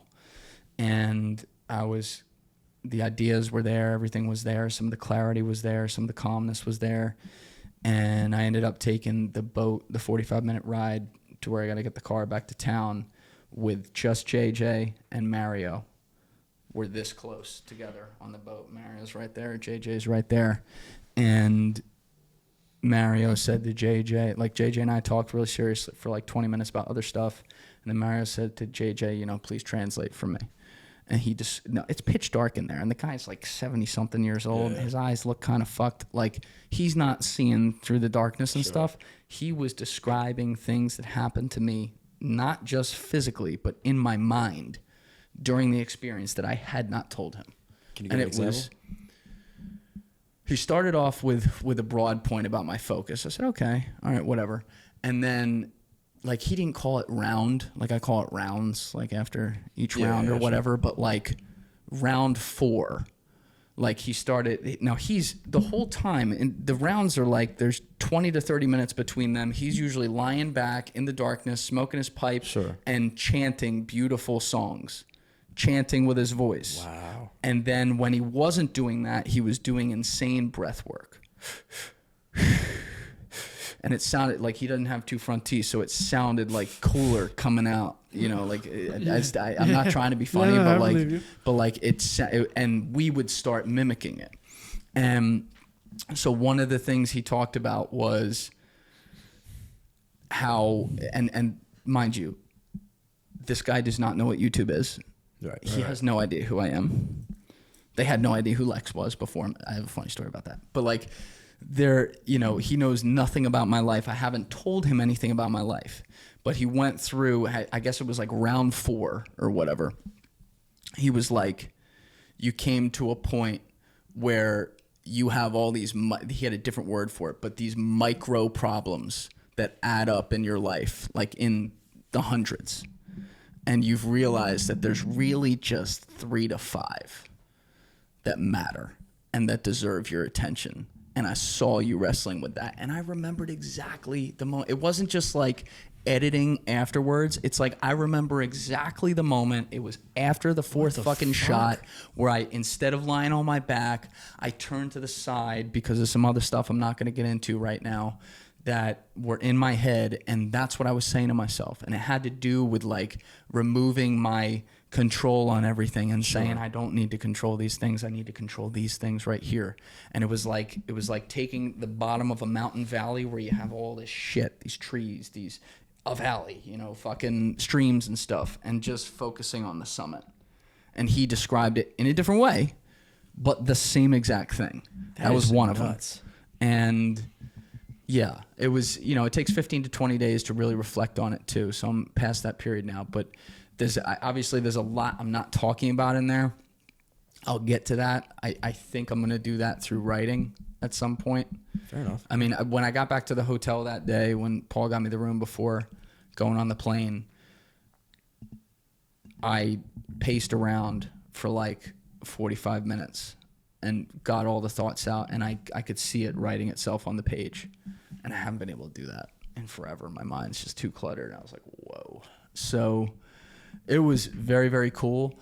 I will say I knew nothing about this thing called ego death or whatever. Knew nothing about that as it pertains to ayahuasca. But all I'll say about that is that was quite ironic to learn about it afterwards. Yeah, I don't know what because that means. I can literally on the word relate. And it was really profound. And I went into it with just, hey, let's do it, and I'm going to respect the process. And we did it 100% the right way with the best guy in the best place. And, I was talking to someone at a wedding a week later who's like, oh my God, you were just there. I'm going down there for 2 weeks. Yeah, no, we're doing ayahuasca. It's 8 times. And I was like, I don't think that's a good idea. Yo, and she's like, no, I've looked into this. Have fun. I said, I really think you need to reconsider that. Mm-hmm. Like JJ, who's like 50, whose brother is the shaman, has done it 9 times in his life. Why do they want to do it so many times? Because they're Americans and they think, oh, let's go on a trip. It's a medicine. It's a sacred medicine that you got to respect. This substance is made by mixing 2 very specific substances from 2 very specific trees in the Amazon. There are billions of trees in the Amazon. It is quite like they've done studies on it before that it has to be like some sort of divine intervention, because the statistical probability of human beings having figured out the exact trees that go together and the coordination of what amounts go from each to mix into this substance is like 0.0000000000001. Right. So there is something in this that is like sacred. And I treated it as such, and I respected that I'm a metagon in someone else's culture, doing as they do, and I'm going to do exactly what they want to do, and I'm going to respect the process here. And Trevor was the same fucking way. And I think that's why we had such a good, calm, eventless experience. And I mean that in a good way. Yeah. Like, we weren't sitting there talking to a 40-foot beetle because the guy cooked it a little too much. We were just calm And it wasn't, you know, like when we went to take the piss after the second rounds, that's like an hour in. I remember like as we're walking out, I'm like, oh, maybe I'll feel drunk. Like, should I feel something? I'm like, nah. And then I thought to myself, I'm like, maybe I'm one of those people that doesn't feel anything from this. Like some people get no effect from ayahuasca. I'm like, no, I feel really at peace in there. It's got to be something. And then, you know, there were little things in there that for sure that another time I'll get into. Over here, they cook it to cook you. What do you mean? So like for Wutox, it was like the most potent strength possible to shoot you out of your own, like out of this reality. That's what sounds like for you it was truly was truly to get something done instead of like, all right, you're gonna go in and you're gonna deal with everything in your life at one time. And that's right. Not even be able to begin to piece together the things. It was not that. Yeah, that sounds better. Yeah. I like that. This Was way I had to because so this shaman, this guy, like this is not an exaggeration to say he's literally the last of a dying kind. He might be like the best shaman left in the world. Let's go back. Like he's that good. Yeah, you can go anytime you want. I want to go on an ayahuasca trip, but I want to do that one. I don't want to do Wutox. Scared the fuck out of me. But you just have to like I walked in, and outside of me like quietly being like, okay, don't bust Paul's balls right now before we started. Like I was so calm and just and that was part of it. I'm like, now's not the time. Just be respectful of the situation. And Mario, his whole vibe is like this. He's just smiling the whole time. He's not like this. I mean, that's his job, though. He's just like, hey, how are you? Yeah. But that's it is interesting. Like it is so environmentally dependent. Yeah. And not to compare it to anything because I've only done, you know, basic shit, right? Like obviously I like to drink and I've meditated a while. But there are certain scenarios where like you feel literally you're impenetrable. Nothing bad can happen to you in this moment because of the people around you, the energy in the room. And that's sort of how it seems. Like you could have been on any drug at that point. And the mind is that's what people don't realize. The mind is so powerful. We like to blame certain things like drugs or whatever. Like we're creating these situations after the fact. You know, I could smoke a little weed, feel great because I'm with the right people. Then you smoke the same amount of weed some other time with the wrong people, and you're walking around, you feel like an outer body experience. It's funny, when Wutox was explaining his trip, I started disassociating in this room. And I was like, I'm not even high right now, and I want to fucking leave. I can't imagine how this guy was feeling. Wutox is just a different individual, though, bro. He's so dramatic that, like, when he came back from his trip, he was here. I was a little high. I smoked a little weed. I swear to you, I thought I was on the trip myself. Yeah, that's how I felt in this room. I'm telling you. I left. I almost had to cut. Texting people. I'm like, listen, I'm sorry. I'm a piece of shit. I love you. I didn't mean it. And I didn't even go through anything. I want to do that, bro. How far is the Amazon from here? The flight from JFK to Lima is 7 hours, and then that's not bad. Hour 20 to Puerto Maldonado. Although I had to, on the way there, I had to sleep on the marble floor at Lima Airport for like 8 hours. That wasn't great, but other than that, it's pretty. It's not that bad to get to. Yeah. But you know, as far as the ayahuasca goes, like that's kind of where I want to leave it with that. There's a lot in there. I just want to wait to. Well, let me ask you. So I'm a pry. Just one question. You're gonna pry. Yeah. Pry away. Easy. What's the one thing that's changed the most? That was like immediate change. What the shaman said. I took the micros, and they still exist. It doesn't. There's no magic pill. It's not solving all your issues or whatever. Yeah. But some of the micros that I was worried about before I went, I haven't worried about now. Now, does that not still mean that when I got back and saw that like a couple details for the first time when Alessi was doing something for the very first time while I was gone were off, that I was like gonna go with him and make sure we got him right the second time? Yeah, I still did that. Right? I'm still anal as fuck. Like, it doesn't wipe that away, but some of the things that weigh on you, that like, it's like, you know those like weighted heat pads? Yep. Now imagine there's no heat and it's a weight, but you got to carry it around all day. You got to wake up with it and have that feeling on you all day. Yeah. Mine is now lighter. Huh. Right? That's what it and it unlocks some creativity too, which has been definitely more locked away, especially over the last 18 months or so. But nothing adds up to what happened the night before, though. That was something else. You gonna tell us? Yeah, I'll tell you that one. Okay. All right. Yeah, that's a good story. Get ready to hit that decibel button sometimes on this one. Timestamp that, please. But just start. So like I said, there were a few other people down there that week. were all cool as shit, who were just like about it and were supporting Paul and you know, paid a lot of money to be there. And so early on when the guys got there, Paul had this kid there for 30 days, a videographer, documentarian who's a nature documentarian whose work is genius, who he was paying a lot of money to be there to make documentary content, who then filmed a lot of stuff for Lex as well. And so this kid was named Dan, and he was from Singapore. Oh, wrong Dan. Yeah. can you imagine? So Dan's doing side This quests. is where he's been. Dan So- looks 35. He's 23. It's so weird. so right when I got Did a there, backflip when I met him. a couple things happened. Number one, there was another dude there named Ryan who was from Ireland. And every time I went to talk to him, he looked like a Dan. And Dan from Singapore didn't look like a Dan. Yeah. So immediately I was like, okay, Asian Dan and Ryan. Now we got it. So he was now Asian Dan to me. Fair enough. So the first day, like he's not like a huge talker, but at some point in the first day, he says something. And, you know, I'm an impressions guy. So, you know that feeling when someone talks and you know in your head before you've even tried it, you have their voice down to a T? Yes. I like grab, now, you know, Paul's like the most politically incorrect person I know, but there's other people here. And I like grab Trevor and I'm like, oh, fuck. You cannot let me do this kid's voice this week. Because like he had a very stereotypical accent. You can. And Trevor's just like, okay. So every time he would, the first couple days, every time he would say something like in the group out somewhere, I'd like go back to Trevor and like get it out.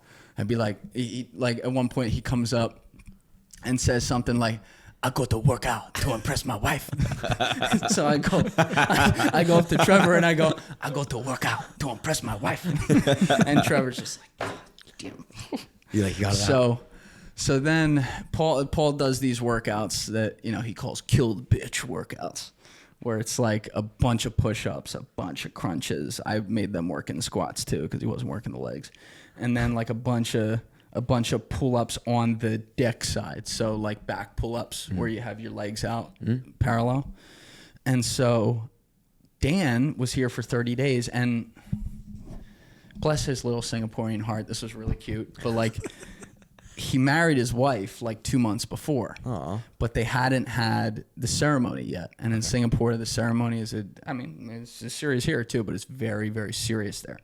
So she loves the Amazon. He had brought her there with her when they were first visiting with Paul. But she's like, yo, if you're going to do this trip, though, we have our ceremony like right when you get back. So you can't come home with any sunburn or any bug bites. So this fucking kid, I shit you not, he was dressed like he was going to rob a San Francisco Rite Aid every fucking day.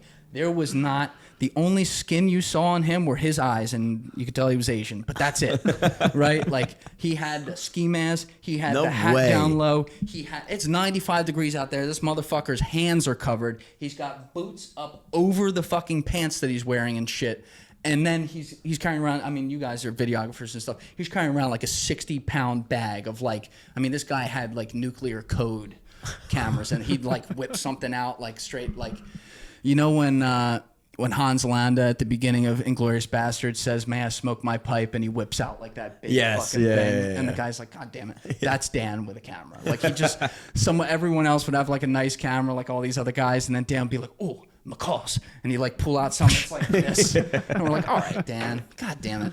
So, you know, all week I'm looking at him. I'm just like, I'm like, I'm sweating for you. Now, I'm wearing cutoffs and flip-flops everywhere, and they all think I'm crazy, but I'm like, this is great. You know, after May and before October, I don't wear sleeves. Like, I wore them for you today. You didn't have to, man. Yeah, I would have taken my shirt off with you. I changed my shirt before I came for you. Like, these are a very useless invention. You got to tell me twice. They're either long or there's none. Yes. But I was in my zone with that. But anyway, so like 2 days in, we go to do this workout, and Dan walks up. Now, he's like 15 days into his trip. So he's starting, you know, he was working hard, man. He actually did a video at the end that showed his full transformation because they filmed everything. Like, he did amazing. So he comes up and he goes, I come to get 6-pack abs like Poe. And I lit with Like Poe. It's like Cartman in South Park when he's like trying to hold it in, but he can't anymore. Yeah. So I just go, I turn to Paul, I go, I come to get 6-pack abs like Poe. Paul starts crying. Dan starts laughing his ass off. Trevor starts laughing. I'm like, oh, this is cool. You We're could have done good. this the whole time. So the rest of the week, every time this poor kid said They something, love that shit, bro. and he would go, ha ha, like right after. So Irish Ryan and a couple of the other guys go to leave on the second to last day. So this is the day before ayahuasca night. And they leave in the morning. So we go down to the river to wave them off. And it's me, Paul, Nikita, his girlfriend, Asian Dan, the videographer, and Trevor. And so Paul, they go down the river, and Paul goes, all right, ready to go do some hard shit now? So we're like, okay. So we then pack up, and we take the shitty boat. So I told you they're all long bullet boats. This one's even thinner, okay? It's got no roof. We're going on the open river. And Paul's like, we're going to go 4 hours upriver into the uncontacted tribes territory and camp out on a beach overnight.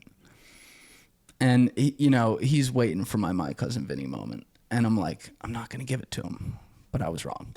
So we go to get on this boat, and the boat is so, and, three one-legged Pico, the boat drivers driving us up. The boat is so long and so much thinner even than the other one that, like, if you step at 6 inches that way, it goes to, like, turn over. So we load the whole boat up, and then Paul's like, all right. And he sits on the side, like, upper rim of the boat. He goes, all right, I'm going to sit here. Nikita, you're light. You're going to sit right here. Dan, you sit right there. And then there's a board in the middle. He goes, Julian and Trevor, you have to be right there to balance out the weight. I'm like, okay. So I go to sit on this board, right? And we had worked out like 2 hours before, done squats and shit. So I'm a little sore. Yeah. And I'm like, I'm looking at Paul. I'm like, my feet are like this. I'm like, I'm going to sit like this for 4 hours? And he goes, yeah. And I'm like, so then I'm like, all right, I'm going to figure this out. And 5 minutes into the trip, I grab my Kindle and suddenly I go back like this. And he's like, son of a bitch, he figured it out. Yeah. So for like it's still uncomfortable. So for like 2 hours, I'm like blocking the sun with my Kindle and like trying to read like this. And we get up right to where the edge of the uncontacted tribes are, and it's the main river, right? The main part of, there's a bunch of big tributary rivers that dump into the actual full Amazon. So this is the Amazon River. But then it's all trees, and Paul pulls up like a GPS coordinates like map on his phone, and it shows a little estuary that wraps like this, and there's no other water through all these trees. And he points and goes, Pico! And shows it's right there. And he goes, we're going to go there. Now, Pico, the boat driver, who I talked about earlier, happiest guy ever. Love that guy. Like, very quickly, we had a bond. Mm-hmm. Not only does he not speak a word of English, and not only do I not speak a word of Spanish, but when he speaks Spanish, like, remember the movie Waterboy with Adam Sandler? Yes. Remember the one guy who would talk, he'd be like, and they'd be like, yeah, that's Pico. He'd be like, so like I would be coming every day when I'd be coming down towards the boat at the top of the steps. I'd yell, Pico de Gallo, and he'd be like, and like we'd sit down and talk. He would say shit to me. I'm like, yeah, nah, let's go up there, fam. And he's and like we just understood each other that. And so Pico's already smiling back there because he's like, this kid has no idea. We're going another 2 hours here. So I lean up because I'm thinking we're close. I'm like, all right, we're going for a beach, right? And Paul's like, yeah, we'll find a beach on this tributary. It's like a long tributary. It's shaded now because it's thin and the canopy's way up above. And then there's like little beaches that come out. So we come up on now I'm like this again. So I'm uncomfortable. We come up and I see like the first thing that looks like sand. And I go, oh, beach. And Paul immediately turns back to me and goes, not that one. I'm like, all right. And then we pull, another 1 minute. I see another beach. I go, beach. And he goes, you're going to say beach at every fucking beach we see, aren't you? I said, yes, I am. Yeah. and he's like, we're not stopping for a while.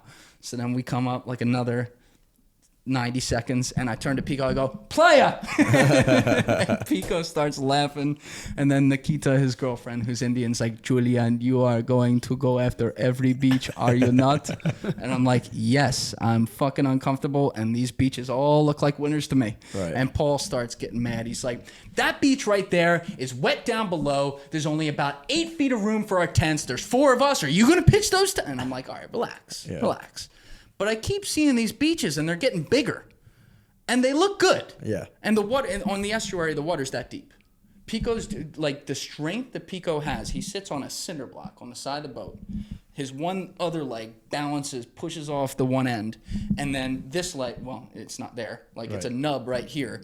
And he drives the boat, like the body strength he's got to have. He drives the boat like this, and he's lifting this engine that's like 8 feet long off the back towards the top of the water to drive us through this estuary because it's this deep. Right. Right? That is insane. I'm like, this is getting crazy. So even Trevor's like, you know, he's crunched forward too. He's looking at me like, all right, one of these beaches got to work. Yeah. So we keep going. And then like an hour in, finally, we see Trevor and I look at each other. We see these huge trees that have fallen across the middle of the estuary. We're like, well, we're going to have to stop.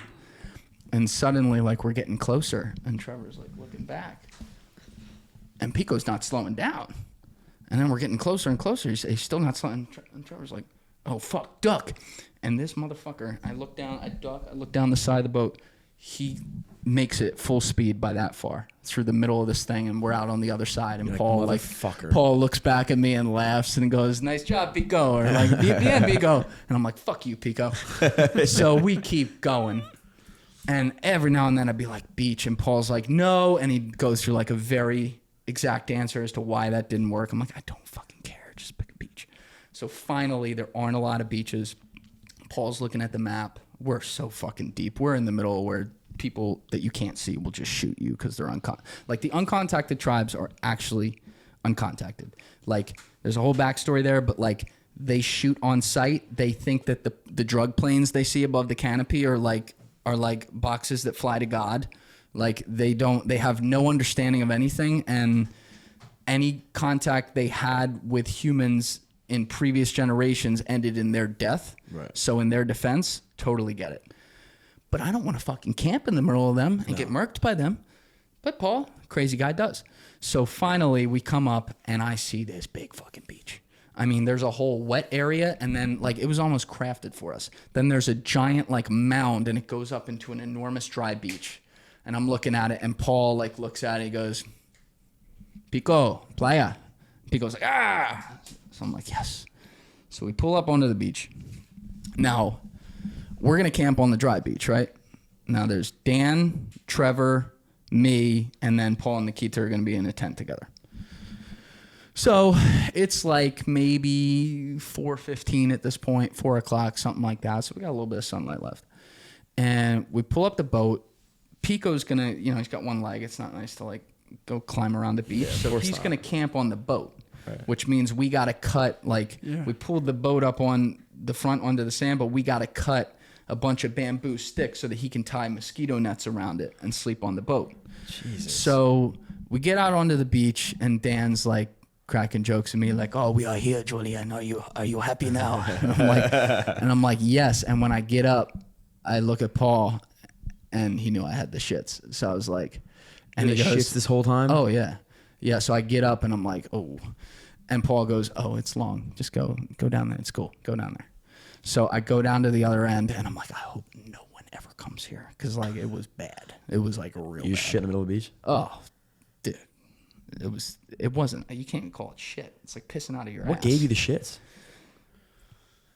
To this day, we don't know. New environment, I guess. Yeah, I don't know. Yeah. But I was talking to the movers today. They're like, we go down to Ecuador after eating from here, you're just shitting because the food is so natural over there. Natural food makes you shit? Yeah, because your body not used to it. Huh. I eat pretty natural here, though. Like I've been eating clean this year. Yeah. But like still, I don't know. So anyway, so I get that. I'm like, okay, all right, I can breathe. So I walk back up. Now we're all off the boat. And so Trevor and Paul take the machetes to go start cutting down firewood and look for thick bamboo for Pico that they can try out for the boat. Dan whips out his camera to start capturing everything. And Nikita and I start working on building the fire together. And when I say Nikita and I start working on building the fire together, by that I mean Nikita starts building the fire and I start going, good job. It's looking great. Keep going. You know, so, and Dan would like I'd be sitting there and Dan would just start filming me like, he's doing nothing. and I'm like, fuck off. Yeah, just fucking film the camera ambiance here. Yeah. So we keep hearing, you know, like, and then like, and they're like walking it back over, and then Paul and Trevor would walk into the river and like test out each one. No, this one doesn't work. And then they pile some firewood next to Nikita. And then eventually they get 4 for Pico. So they're good there. And they still want to cut some bamboo in case we want to cook to catch fish, right? Because we ended up doing that. So That's sick. So I see Paul walk towards the other end of the beach, so I can't really hear him now. I see him there, and I keep hearing, like I'm by the fire with Nikita, and I hear behind me, you know, 15, 20 feet away, I hear Trevor, like just over and over. And then suddenly I hear, and then I don't hear anything for like 10 seconds, so I turn around. And Trevor, I told you, he's like the very serious guy. Trevor's standing above what looks like a long piece of bamboo that he just cut, and he's just looking at it. Now, you remember the movie Sully with Tom Hanks about the guy who landed the plane on the river out here? Yeah. So if you remember, it was like the birds hit their engine and it crashed the engine. So like they're taking off that day, and then we see it in the movie. They're like, just another day, like, oh, clear skies, whatever. And then Tom Hanks does that Tom Hanks look and turns to his left and just goes, birds. And then like 5 seconds later you hear and like the plane and like cuts out, and then suddenly like, oh shit, we're gonna crash. So I turn around to look at Trevor. I don't say anything, and Trevor's just looking at this bamboo. And he looks right up at me and he goes, ants. Oh no. And I then look down at the bamboo, and there is a Russian invasion of ants below him. There is an infantry unit of 10 million.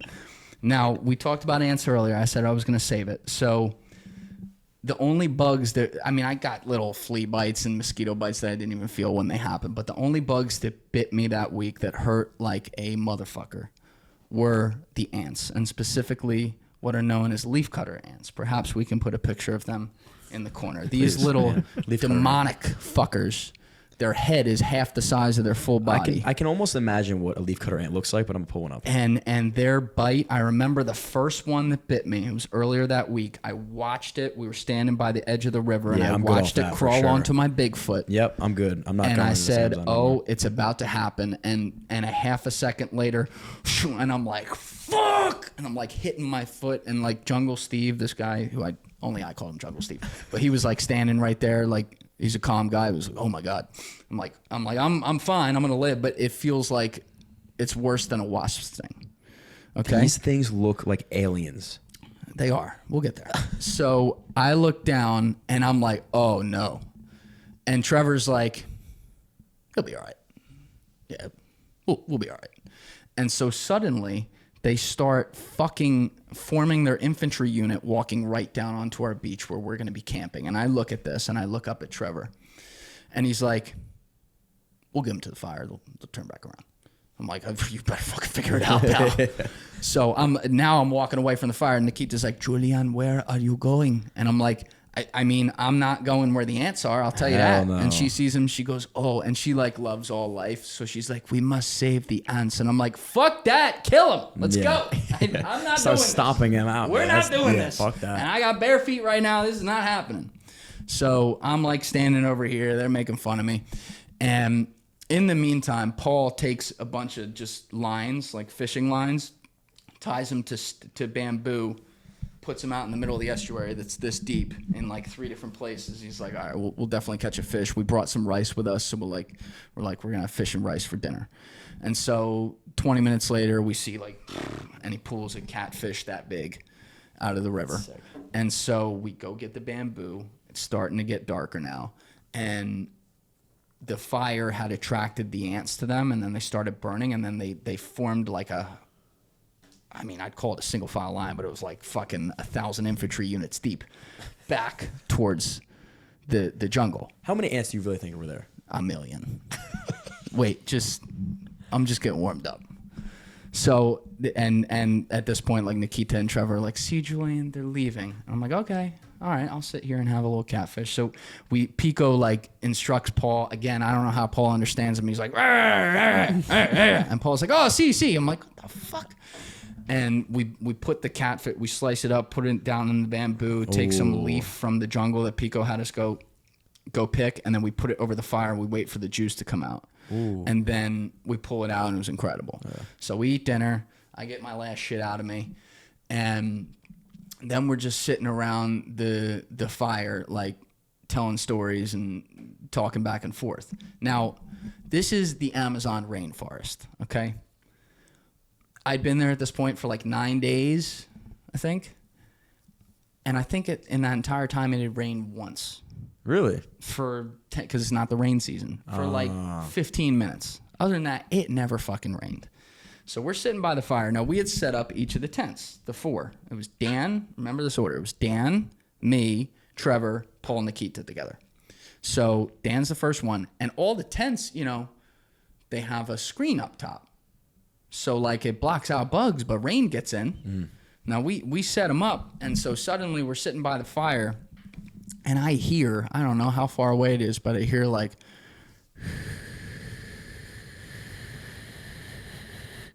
I'm like turning towards it.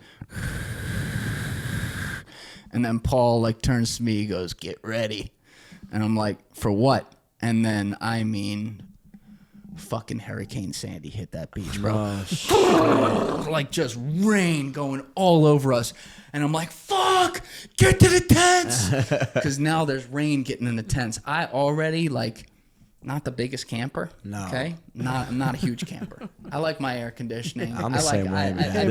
I'll sleep on a wood floor. I was kind of in on this, and now I'm not. I like shit dry. Yeah. So there are covers you can put on the tent. It makes it really hot, but if it's raining, it's not as bad. Sure. But the rain's getting in all the tents. So Paul's even like, all right, everyone get to the tents, let's go.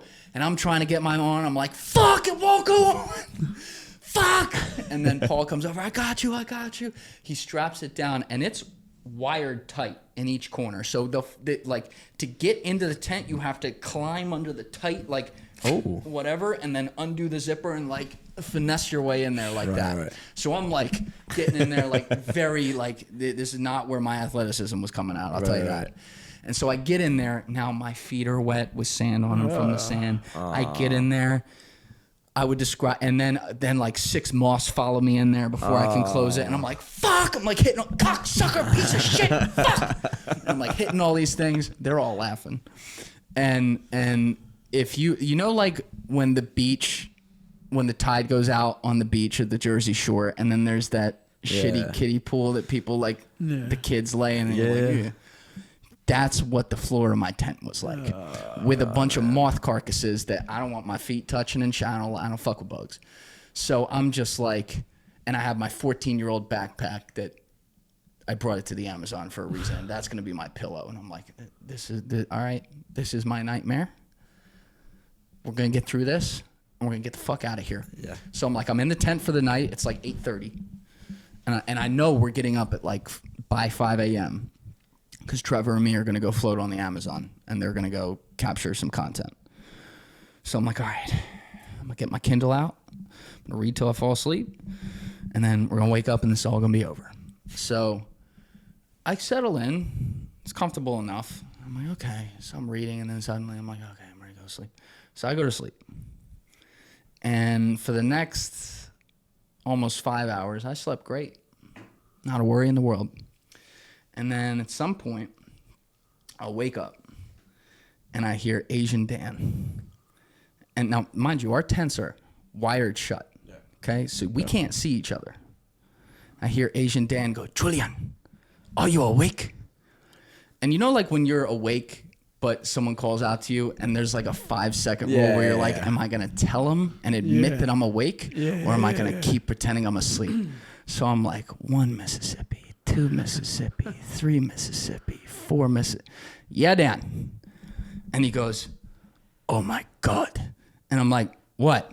And he goes, there are leafcutter ants everywhere. Oh, no. Now, if you can put the DJ Khaled meme on the screen where he's like in the middle of the jungle and then suddenly like gets up like that. Now, I can't get all the way up in the tent, but I'm lying down and suddenly I'm like this in the tent. I said, what? And Dan goes, holy shit. I'm like, what? And he's like, oh my God, they have eaten through my tent. No. The leafcutter ants are eating me. And I'm like, what? No. And he's like, Julian, there are thousands of them. Oh, fuck, dude, shit, shit. And now I'm like, oh, hell no. Oh, fuck no. Paul! And I hear nothing from Paul. Now, Trevor's dead to the world.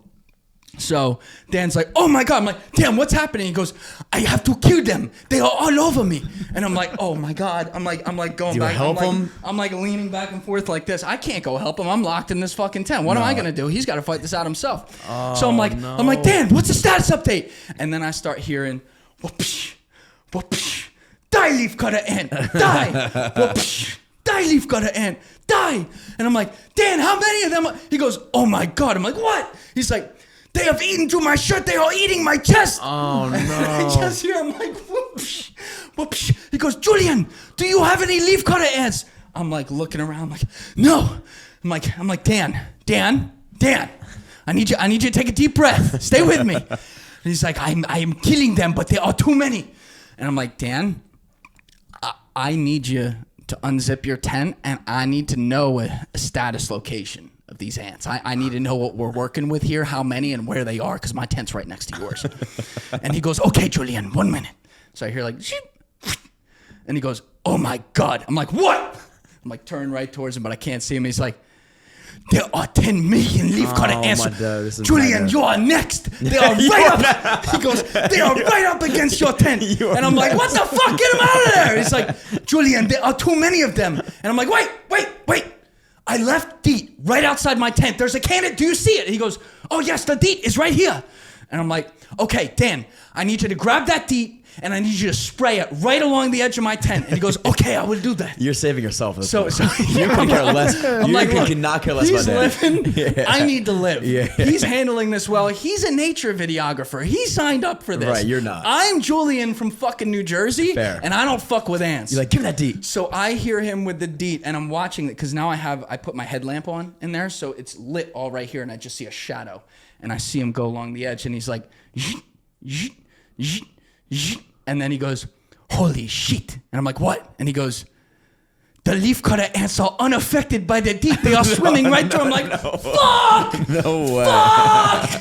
And at this point, Trevor just finally goes like, like next to me. And I'm like, you think this is funny? We're next! And he's like, no one will ever believe me. This is the funniest shit I've ever heard. This is a South Park episode, bro. And I'm like, I'm glad my misery loves your company because you're about to get eaten right along with me. Just get the fuck out, though. Why can't you leave your tent? I'm screaming Paul now. Paul has to be hearing this. I'm like, Paul! Yeah. I find out the next day, they're such savages that Paul and Nikita had their entire tent eaten an hour and a half before this, and were just sleeping on the beach and waiting it out. And so Nikita, when they first heard it, she said to Paul, she's like, do we go help them or do we let this happen? And Paul goes, let it happen. Oh, so we're sitting there, and this is what I mean. Like Paul's, like he finally was getting his, walking outside with 3 gunshots in the air, my cousin Vinny moment, and he was going to enjoy it. So I'm screaming, Paul! This is my 9/11! Get over here right now! Dan is deep getting eaten! He's about to die, you fuck! And so Paul's like, all right. So it's still raining a little bit, and he comes over like above my tent, and I think I could see the shadow. I think I could see it there. And he like hits my tent, like, and he goes, welcome to the fucking Amazon, boys! And I'm like, this is not helping. No. I want you to get these ants out of here. And I still can't see shit. So Paul comes around the edge, he goes, oh, shit. Yeah, wow. Yeah, that's all right. Yeah, you guys are dealing with a lot of them. I'm like, all right, well, we better figure this shit out. And he's like, oh my God, Dan. And Dan's like, look, I left my hat outside the tent. The leafcutter ants have eaten my hat. I shit you not, the hat's half gone. Like his shirt was half gone. His hat, they ate his fucking hat. Like it's half gone. He kept it as a relic. So Paul's like, oh, baby. Yeah, these are some good boys. And I'm like, Paul, you get these motherfuckers out of here because they're about to eat me, and that's not going to be good for anybody. So Paul's like, all right. So I hear him like, walk back to the beach, walk back towards the jungle, and I hear like with the machete, like, and then I don't know if he had a lighter or something, but you know the sound like when a flame goes on, like that. And then I hear him like walking, burn these motherfuckers? walking back over. That's and then, gotta be so like rewarding. right next to the tent, a little dangerously close, I might add. Yeah. I see him go, and then he like looks up. I'm like, are you getting them? And he goes, and he was like dead serious. He's like, fuck, dude, there's too many.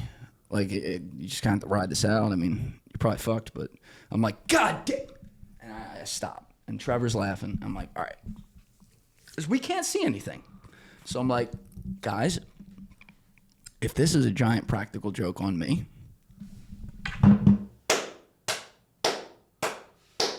start giving a golf clap. I'm like, great job. I won't lie about it. I will own up to it. I will tell everyone about you're this. praying at this point. You've done amazing, but you need to tell me right now because I am about to have a fucking heart attack. And Paul's like, not a practical joke, bro. They're really here.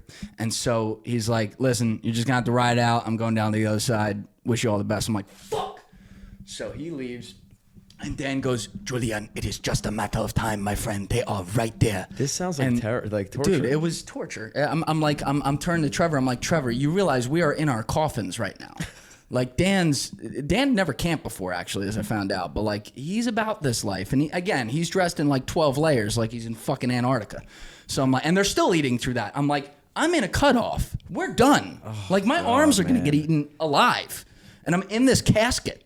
And Pico's no good. He's got one leg. He's on a boat all the way over there. Can't do shit. So, and I got the shits. Oh. So Trevor's just like, listen, dude, we'll figure it out. And so then I hear, beep. And then I hear, it is 2:06 a.m. The leaf cutter. And I'm like, are you making fucking content right now? No way. And he's like, Julian, we must not miss an opportunity to document. And I'm like, not while we're dying. He's like, turn Julian's that camera going off. He's crazy. like, you have to let me finish. Julian's and he's going like, crazy. there are leaf cutter ants everywhere. Julian is losing his goddamn mind.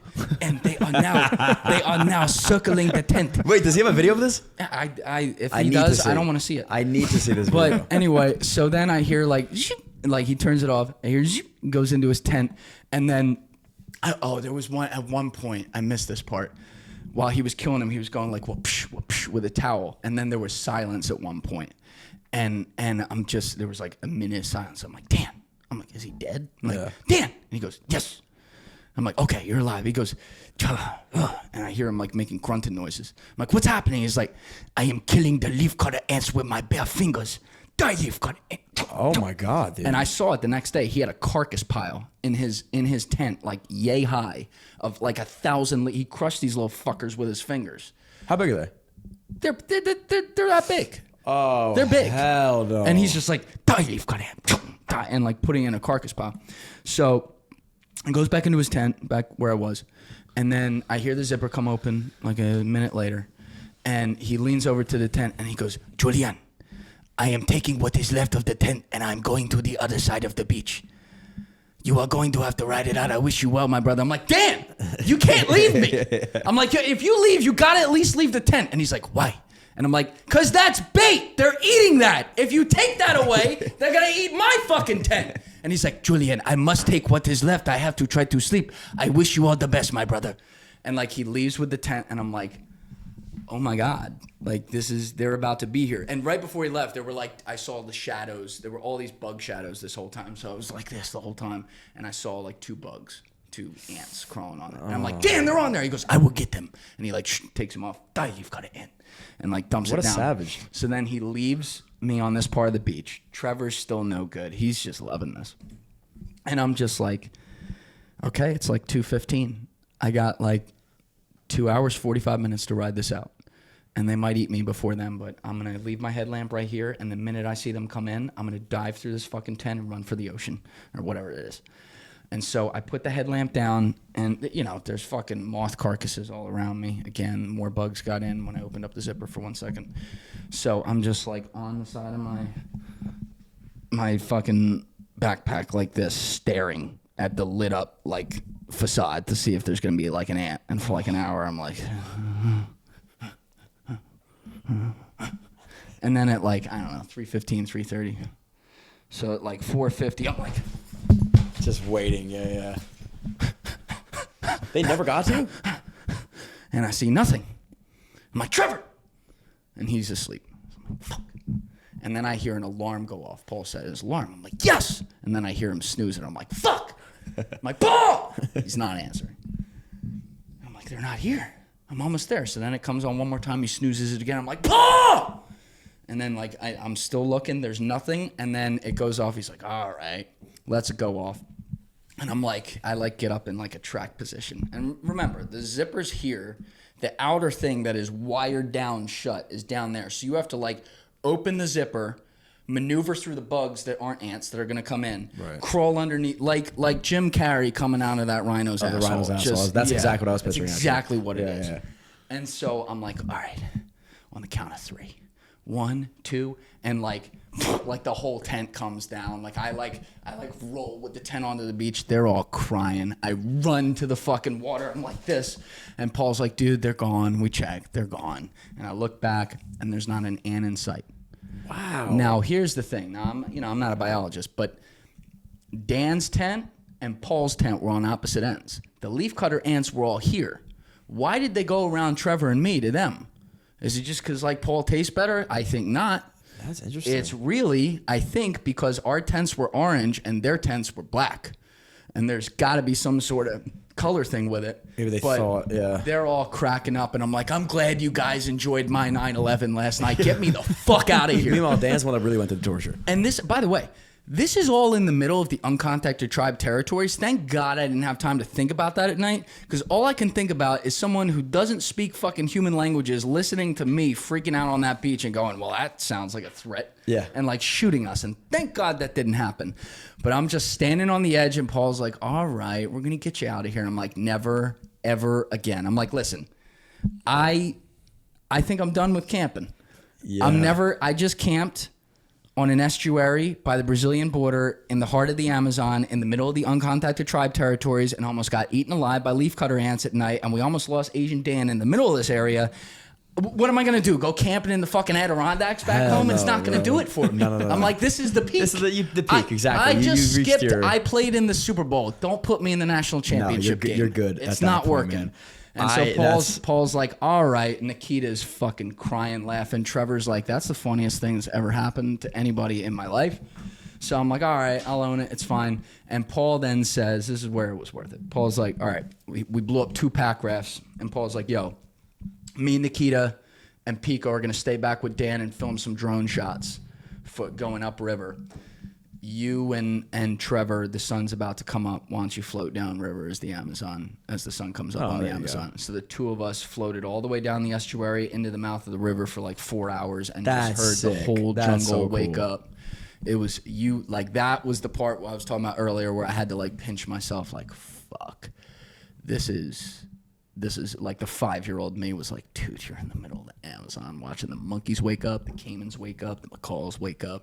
The sounds are there. The fucking sun is coming through under the jungle. It's like if you were like a movie set producer, you'd be like creaming yourself. Yeah. I was looking at this, and it was truly, truly amazing. And I will say, when I was doing ayahuasca that night, there were little images of that ride that like I got to juxtapose with being present at the time. That was really, really cool. But beautiful. That's crazy. Yeah. I mean, what a way to end your trip and then this podcast. But that's the leafcutter ants. I thought I was like, wow, I'm going to head over to Amazon. I'm going to do this trip. It sounds amazing, and then you lost me. So I'm never going to the Amazon. No, Thank Paul, you. Just don't. Thank you for that.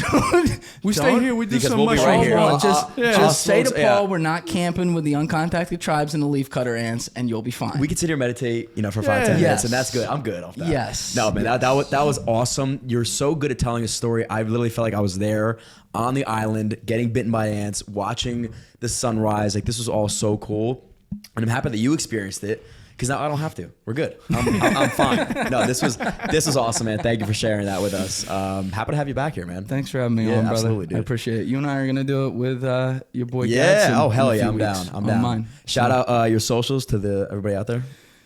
At Julian Dorey on YouTube. We also have Julian Dorey clips on YouTube, Best of JDP on YouTube, and Julian Dorey Daily on you. Is it? Yeah, Julian Dorey Daily on YouTube, and then on Instagram it's at Julian Dorey Podcast, and then my personal is at Julian D Dorey, and that's that. Check out the show on Spotify, YouTube. That's Good it. shit. Thanks again, Julian. Appreciate you guys. Thank Cheers. you.